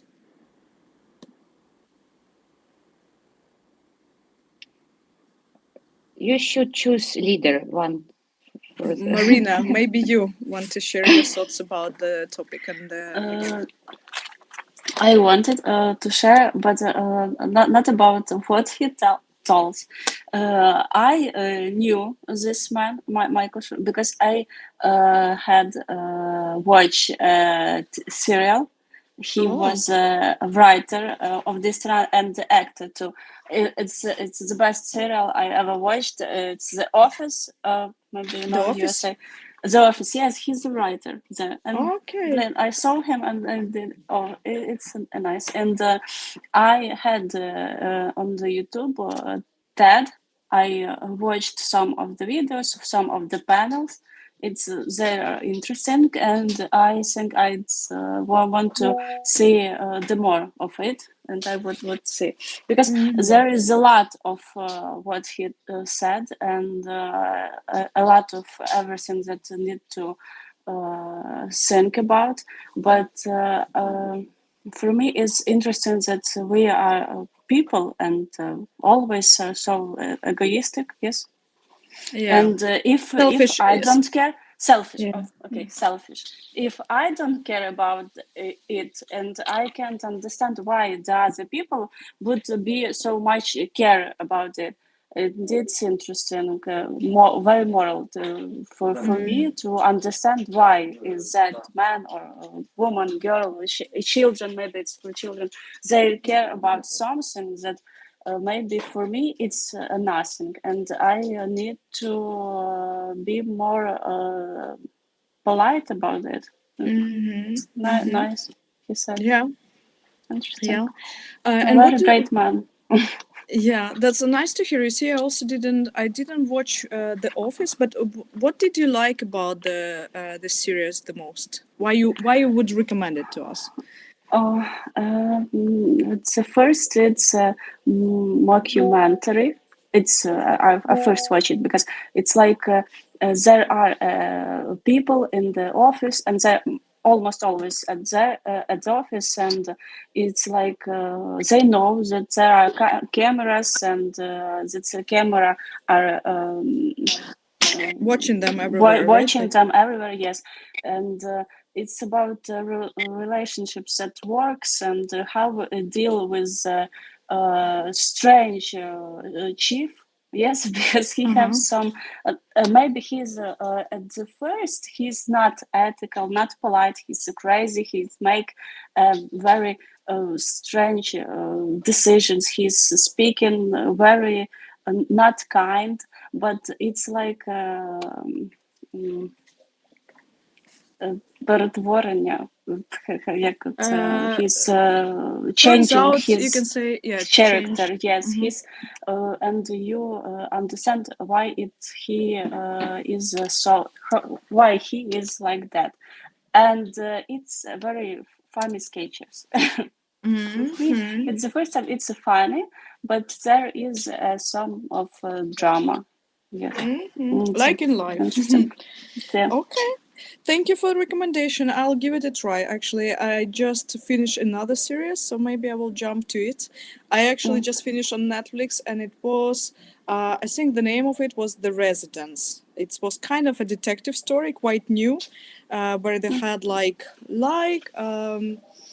someone was killed in the White House, and the black woman, comes to solve the case. I won't tell you more, not to give a spoiler, but it was kind of nice. I liked it. For the Netflix, I would say it was a good series. Okay. By the way, we did not ask about first video of our class today, that about Aladdin Dictator. Do you like it, guys? About Aladdin Dictator? Marina, do you remember the films? The video I wanted to talk. It's an old film. I think I watched it, and I don't like that kind of films. Not because it's comedy. I think that in Poland was last year a film about Putin. Yes, and I think when, in my opinion, when people make these films that humanize dictator, and it's strange because you think it's funny, but he's a murderer, he's really he's a terrorist, he's a bad guy, but then oh my god, he's fallen in love and he is great, he's good, so, and it's a normal, and we forgive him. It shows them.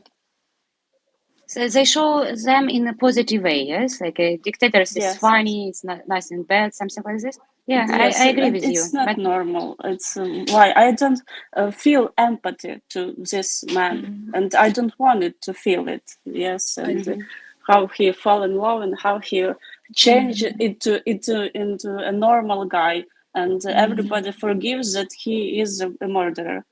It's sarcastical. It's sarcastical video, but not everybody will understand this sarcasm. Yes. Yeah. Totally agree with you, Marina. And actually, here we have a good example of the ethical dilemma, as referring to the last video, right? So in a way, they want to make fun of it, but in the end of the day, you changing the perception of the real facts of the real story.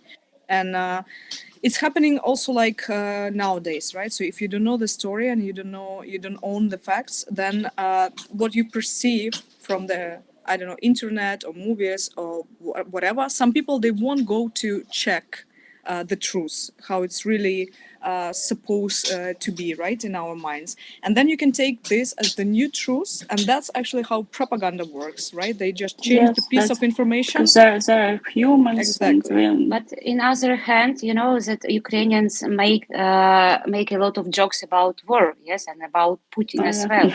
So, and maybe it's our way to survive in this war, to make some funny things about this war. But I'm not sure that it's ethical to make jokes about war. I think maybe when you're the victim, it's more ethical. But again, guys, join the discussion. Let's have a fight here. Like who thinks what? Fight.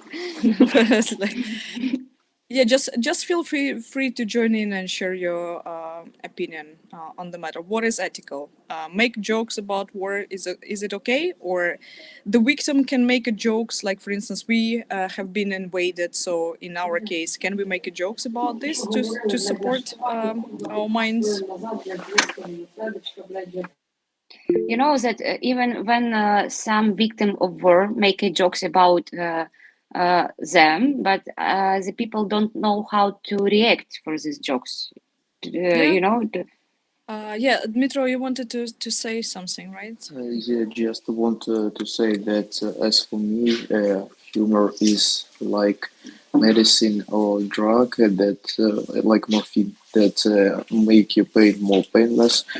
For example, you can joke a lot of, for example, on forbidden themes about race, gender, for example, like that, because it helps when you make absolutistic things, joke about absolutistic things.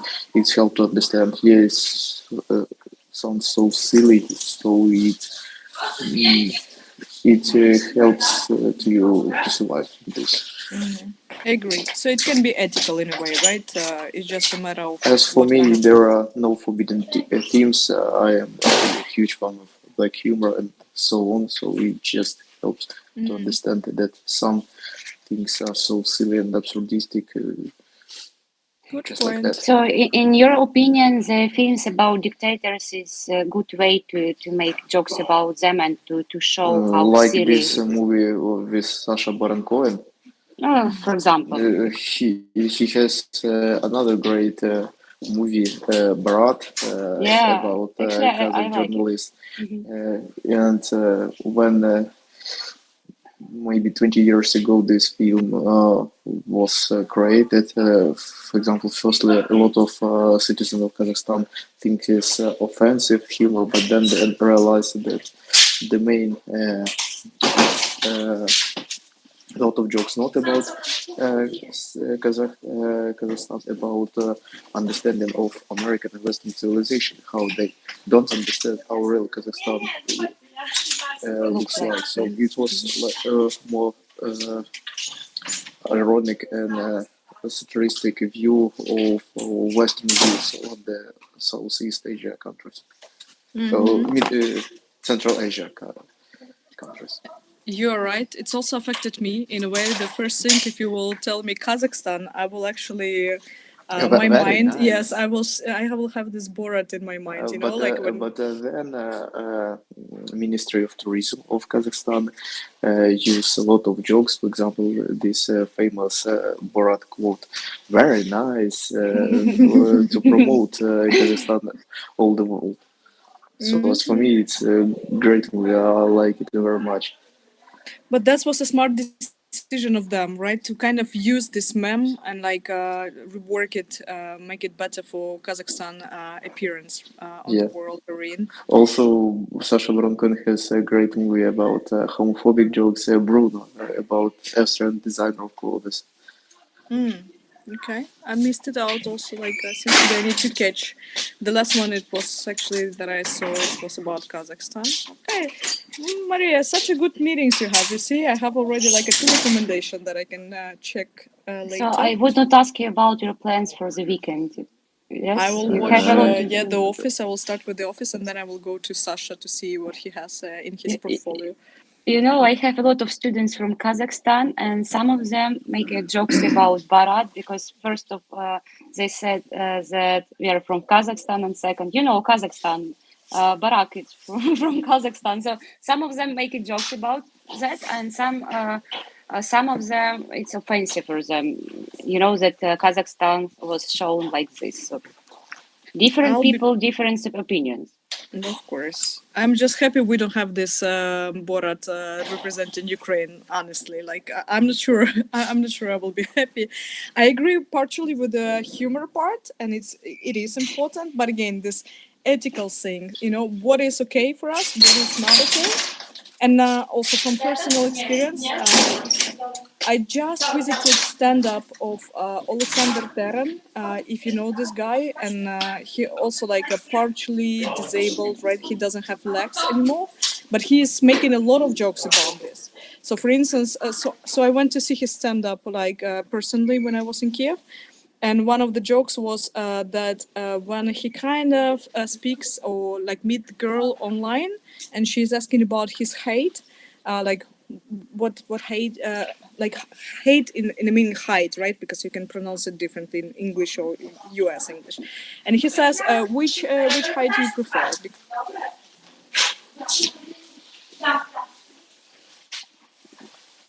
Well, your connection is disappeared. Yeah, sorry, I lost the signal for a second. Yeah, so that was a funny joke, right? Like he can just play with this how high he is, and like yeah, basically he was very free with making the jokes about this topic. Okay, Maria, we can still have any opinion on the table if something is on your mind you want to share, guys. We can try. Irina. Oh, Irina, thank you for your hand. please join us. Some thoughts about films about dictators and like Putin and so on.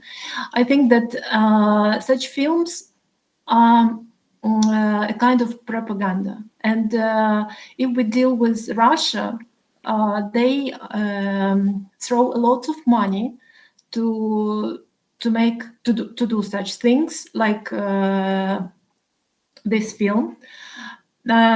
Because they know that a lot of people all over the world have the access to internet, and they can consume this product, and they won't check any facts, and so that's why they show him like this, as he is a good guy, and they don't say about things that he does with people in Ukraine, for example. You know that a lot of people all over the world don't know about Ukraine. For example, we also don't know everything. For example, it seems to me that there is a war conflict in Angola, in Africa at the moment. But can you tell me, you heard about it? Maybe not. And a lot of people which are far away from Ukraine, they don't know about the war, they don't know about Russia and Putin, and they just saw this film and made their opinion that this guy is great and everything he does is great and so on.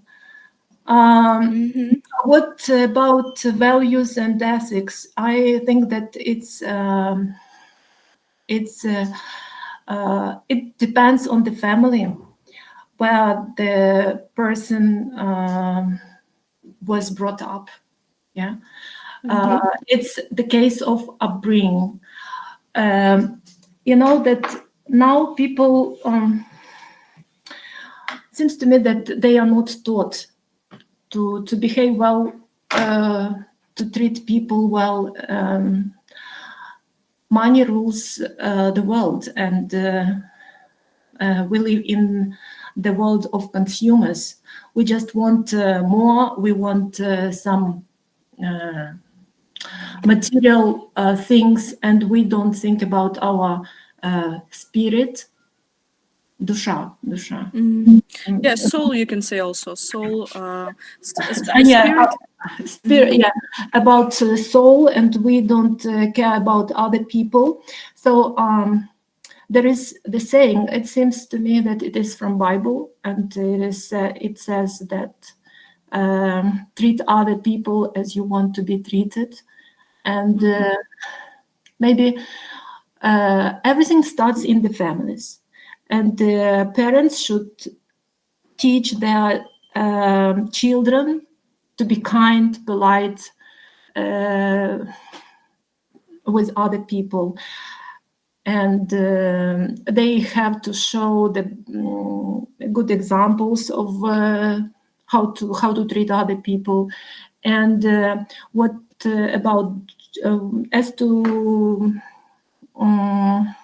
smiling and joking in your at work, then I think that it is also depends on the values which people have from their families, and of course they have to do their job properly, and but they also be a human and behave like a human. And if the person break the law, it's okay, you have to punish it, him or her, or but if everything is good, don't humiliate and offend other people, I think. Okay, great points. Thank you for sharing. And like also like in supporting what you said about the conflicts based on ChatGPT, it is what is happening for for now, no, like as of April 2025, there are over 110 armed conflicts in the world. So yeah, of course, it's hard to keep them all in the mind. But when we're thinking of this, but you're totally right, Irina. Sometimes we can be uninformed enough. And I also had a question, but who really did watch this Putin movie? Because I haven't. You haven't, because I couldn't even. I just saw the advertise, but I really couldn't. I think I would just warm, to be honest. Anyone watched it? Someone can share the opinion? I didn't, but it's not sarcastic movie, yes? It's they show Putin as a hero, Irina. Marina, I don't know. No, it's a sarcastic, it's a Poland movie. I think it was last year, and it's named of Death of Putin, something like that. But I didn't watch it, and it's about why it's about speaks why he is do such bad things. I don't know about what movie Irina speaks, but I know the last year was a movie about death of Putin, and it was like a sarcastic, they're funny and how he's dying, but there is a moment that it's not his fault that he is like that. But maybe there was some impact on him, and maybe it's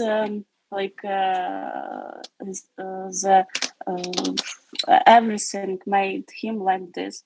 But I wanted to say about that last time Irina was talking about TV serial Adultment. It's a Britain series. It's like everything impact on the children's, not the children's, but in підлітки.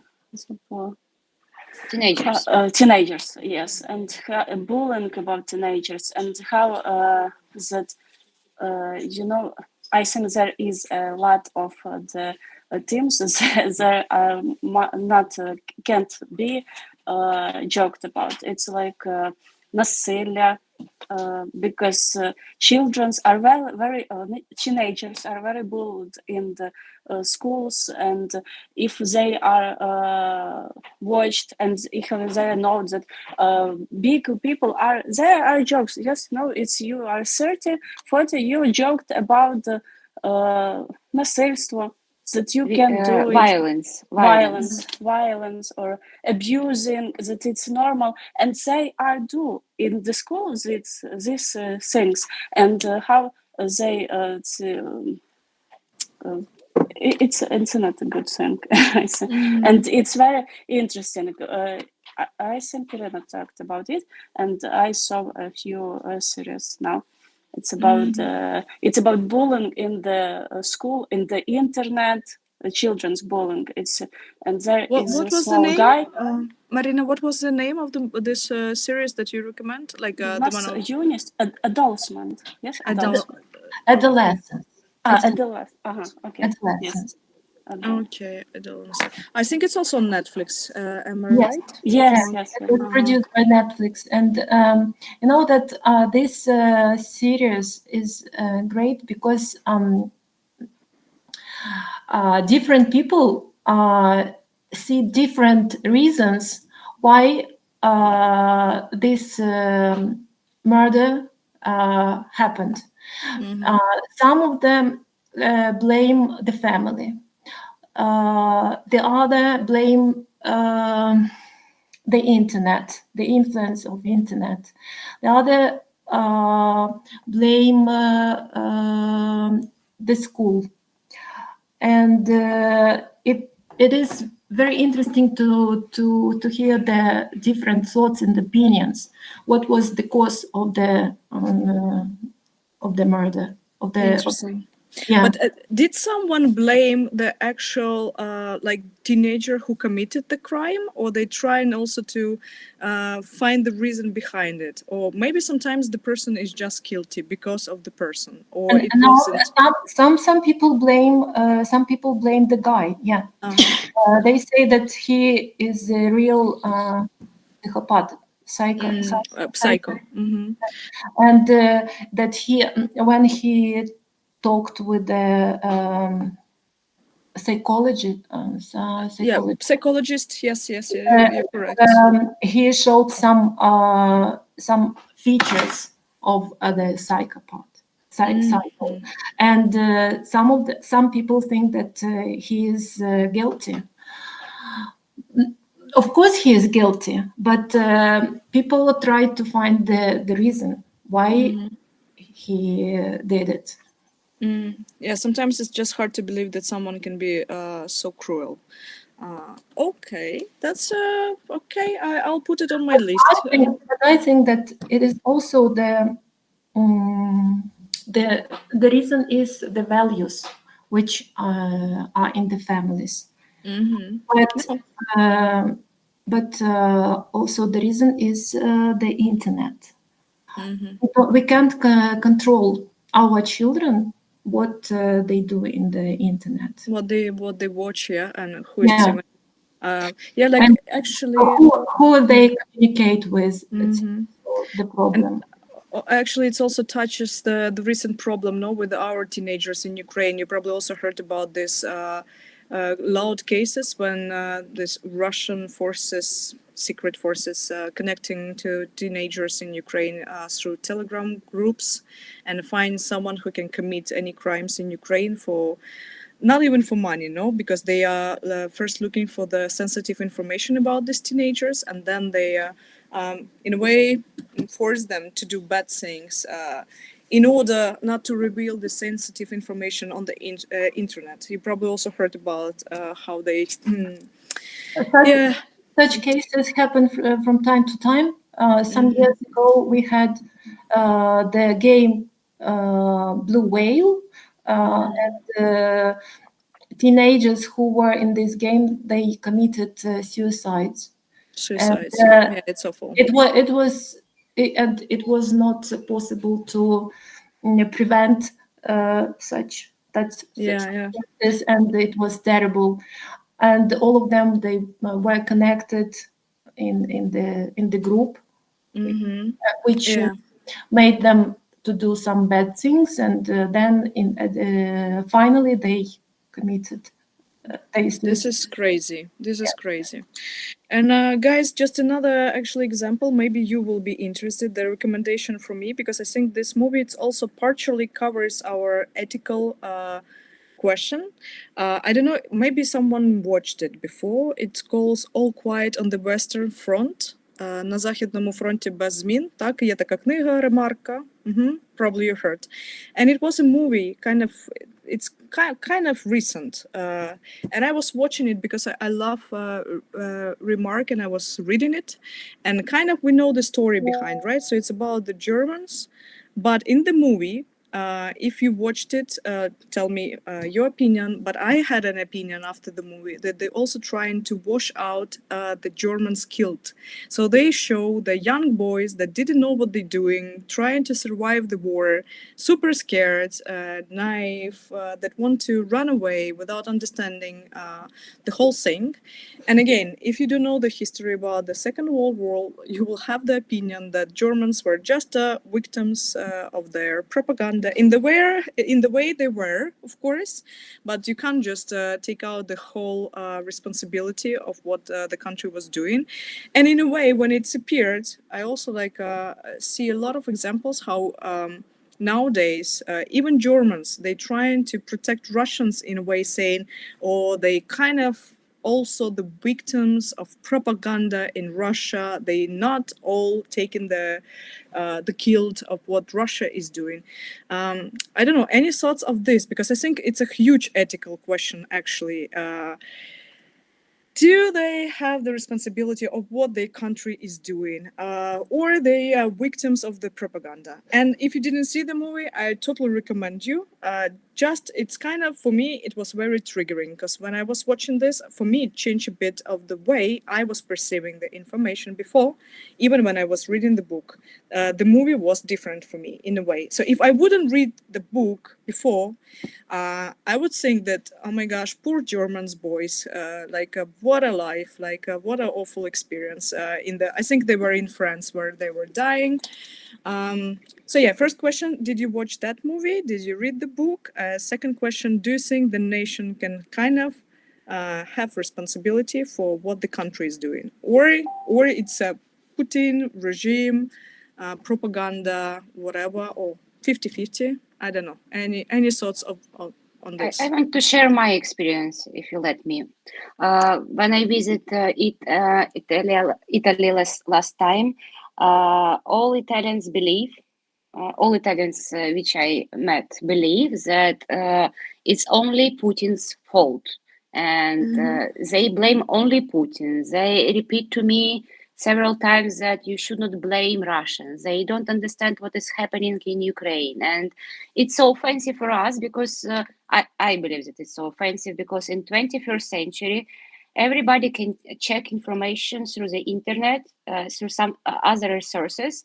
And it's not so, compared to Germany, it's not so difficult to check the information. But not only Russians, some Polish people say that nothing was happened in the Bucha, that it was like a show, and we just put some bodies or models or actresses or actors in Bucha to show that somebody were killed. So.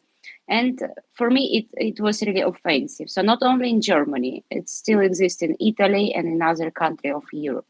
Yeah. And the movie like this, based on remark stories, see, even like after 70 years, they can still change the history in a way, right? Because the director sees this way, and then as also like I think Irina and Marina, you also were talking about this, right? Then how you can twist the story, especially when people don't check facts. Then like I don't know, the new generation will just watch the movie and think that Germans were, very emotional people, also struggling a lot. Even the whole fight started because of Germany and their way to revenge Europe after losing the First World War. But who cares, right? Let's just focus on the story of two teenagers who died in France. Okay, Maria, do you think we can start with the presentation and maybe we will also finish with some discussion? But you already asked the question, so sorry. Maybe you want to maybe you want to hear the answers. Yeah, let's check if we have a. Okay, Dmitro, hands good. Have you ever watched a movie which named Platoon, which was filmed by Oliver Stone about Vietnam War?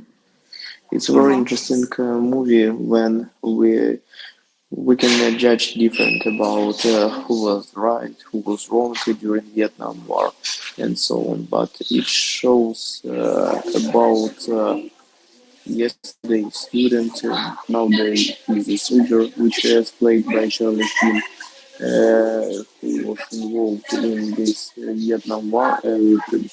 Then he saw different how different soldiers reacted to the war. For example, he had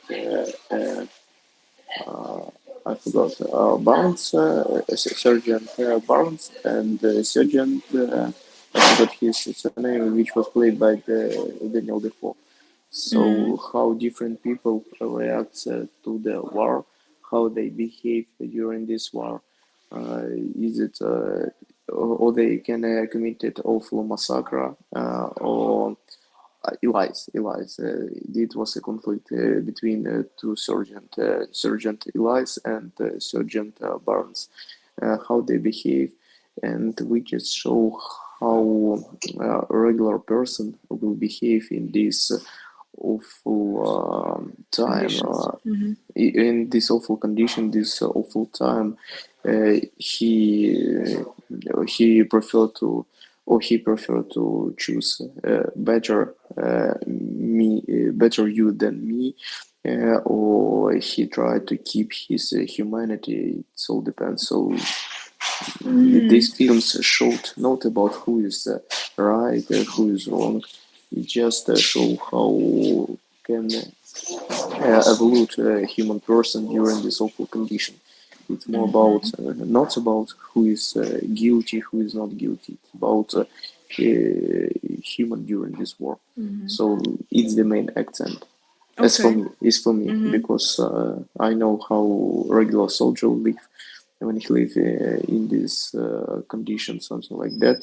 It's more.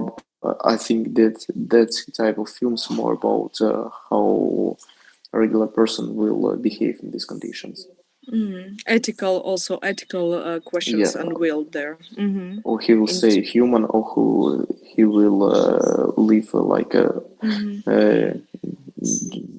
rule of jungle, the survive the strongest. Yeah, and we can also say that basically the war conditions, they unveil a lot of the personalities, right? Because you have a short time and people just taking the decisions straight away, so you can see who is who. Yeah, so this is probably the worst conditions, but in order to see who you're dealing with, it's probably the shortest way of meeting the people, their real personalities. Okay, interesting. Let's try to ask Volodymyr. Volodymyr, you can answer even in Ukrainian. Just let us know what you think about this. Володимир, ви можете навіть відповісти на українській мові. Хочу вас долучити до розмови. Як ви думаєте, чи нормально жартувати про диктаторів, і чи пропаганда дійсно може так вплинути, що весь народ не розуміє, що коїться, там, на прикладі Німеччини, на прикладі Росії? You can try to answer me in English or in Ukrainian way. It's up to you. Дивіться, моя думка з приводу цього всього, що ліпше в цю всю полеміку не влазити, бо в кожної людини своя думка є і своя позиція, а, умовно кажучи, ганяти воздух просто зліва направо, я не бачу в тому жодного сенсу, ми люди маленькі.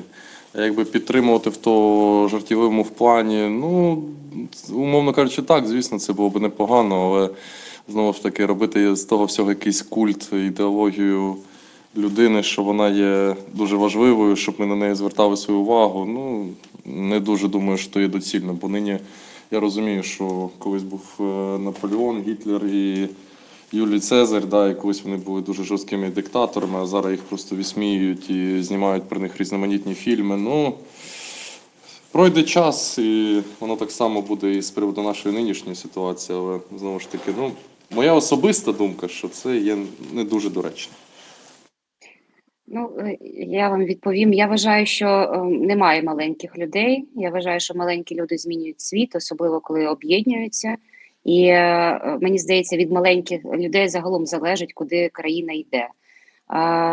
Ну і як ви розумієте, обговорювати різні теми і слухати різні думки – це теж дуже важливо. Це право на висловлення, яке існує майже у всіх країнах, висловлювати свою власну думку. Ну, зрозуміло, що в етичний спосіб. Але дякую, що поділилися. Yeah, it's actually very interesting what Volodymyr says. It's a totally different opinion from what we were discussing. But again, you see, actually, while I was listening to Volodymyr, I also was thinking about this guy from TED who actually was making a lot of investigation about ethics. And I think the discussion, it's also one of the tools where you rediscover, right? So sometimes we kind of gathering at the table and each of us has our own experiences and our own opinions based on this experience. But when we share, we affect each other, because in a way, Marina can have a different opinion on things. Yeah, Irina mentioned the family as a root of a lot of problems. Maria has her experiences in life. Dmitry also mentioned that he knows the life of the ordinary soldiers, which I probably don't know exactly how it is. So sharing, it's also in a way educating ourselves, and sometimes it also makes us more flexible to absorb new opinions and new experiences, right? Because I have only one life and I'm living it with my conditions, right? So I was born in particular family, in particular country, in particular city, but when I hearing your stories, I'm absorbing them, and I'm also reflecting in a way what you think. So sometimes I can agree, disagree, but mostly this is extend my flexibility as a personality, right? Because you teach me with your experience, and you can teach from someone else. So it all depends how you say it. So Volodymyr, I don't know how deeply you can understand English or what I'm saying, but that's good that you're here and you're listening, and maybe we will affect you, and like as soon you will actually find yourself that it's great to share the opinions. Maybe you will absorb more. We'll see. I would be happy to hear how you will feel in the end, of course, and maybe this will affect your vision. Okay, if any other reflections, let us know. Your hands you can use. Yeah, Maria? I just want to tell that it's last 5 minutes of our lessons, so we can make some reflection about these lessons, and okay, and maybe summarize a little bit. Oh, Irina, I see your hands. Yeah, you can speak, but just check if the mic is working. Okay, I think that we cannot influence other people to behave well and to learn something about something, but we can start with ourselves. And so we have to do the best and treat people well and behave well and live according to our values and be a human in this world. And if every person does it, then I think that we can change the world. So I agree with you totally. Yeah, I think it's So we are not so actually small. a great point you made. Yeah. Okay, Marina, how about you? Can you summarize our lessons? I wanted to say just about opinions in the military is from my studies in the academy. I had studied in the bodyguard academy. We always heard no one is not interested in your opinion. Amazing start of the study. One of the main principles. It's maybe a small difficult for everyone to say something. So that's why, and so there are more and more and more, and maybe I'm older Marina, now. And Marina, I just interrupt you, but do you agree with this statement? No. It's not normal, because it's a discussion, and maybe after that I had good commanders in my units, in my team. I had good chiefs that always said that we had the work and we must speak about it.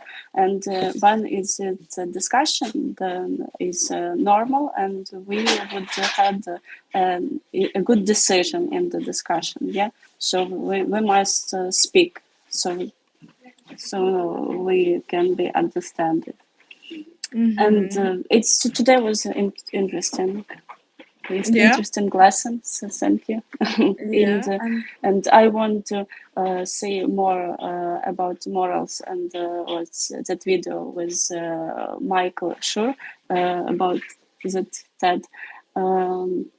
I don't read philosophers, and I think now it would be interesting to read some. Time has come. Time has come. Maybe time has come. Я хочу додати дещо на українській мові. Ви пам'ятаєте, хто є така Роза Паркс? Хтось пам'ятає? Я ні, точно кажу одразу, по-чесному. Я знаєте, сама дуже часто забуваю її ім'я, але це жінка, яка все змінила. Це була афроамериканка, яка відмовилася стати в автобусі, коли її водій автобуса сказав уступити місце білому чоловіку. І саме з цієї жінки, яка відмовилася стати, почався бойкот, і американська система помінялась. Тобто вони перестали виділяти окремий транспорт для людей іншої раси. І маленька людина, вона не була ані політиком, ані журналістом, ані юристом, ну, можна сказати, маленька людина, але вона поміняла хід історії. І я цю собі історію нагадую кожен раз, коли я думаю, що я не можу нічого змінити. І тому я дуже погоджуюсь з Іриною і з Мариною. З Іриною, що ми маємо починати з себе. Кожен день питати, що я можу змінити, щоб цей світ став краще. Звичайно, світ не буде ідеальним, але він точно може стати краще за наше життя, правильно? Ну і безперечно, я погоджуюсь з Мариною. І я загалом дякую, що ми можемо це обговорювати. Може, Дмитро згадає, ми обговорювали рекламу, чому вона може бути образлива для жінок. Я вам показую деякі речі, не щоб сказати, що це моя думка, що це нормально чи це ненормально, а щоб ми з вами разом думали, що нормально і що ненормально, і обговорювали. Тому обговорення для мене – це один із можливих варіантів, як змінювати цей світ на краще. So, I said in Ukrainian just for all our participants understand me, to make me clear. So, thank you, Marina. Окей, Володимире, maybe you want to summarize? Може, ви хочете якось підсумувати сьогоднішнє заняття?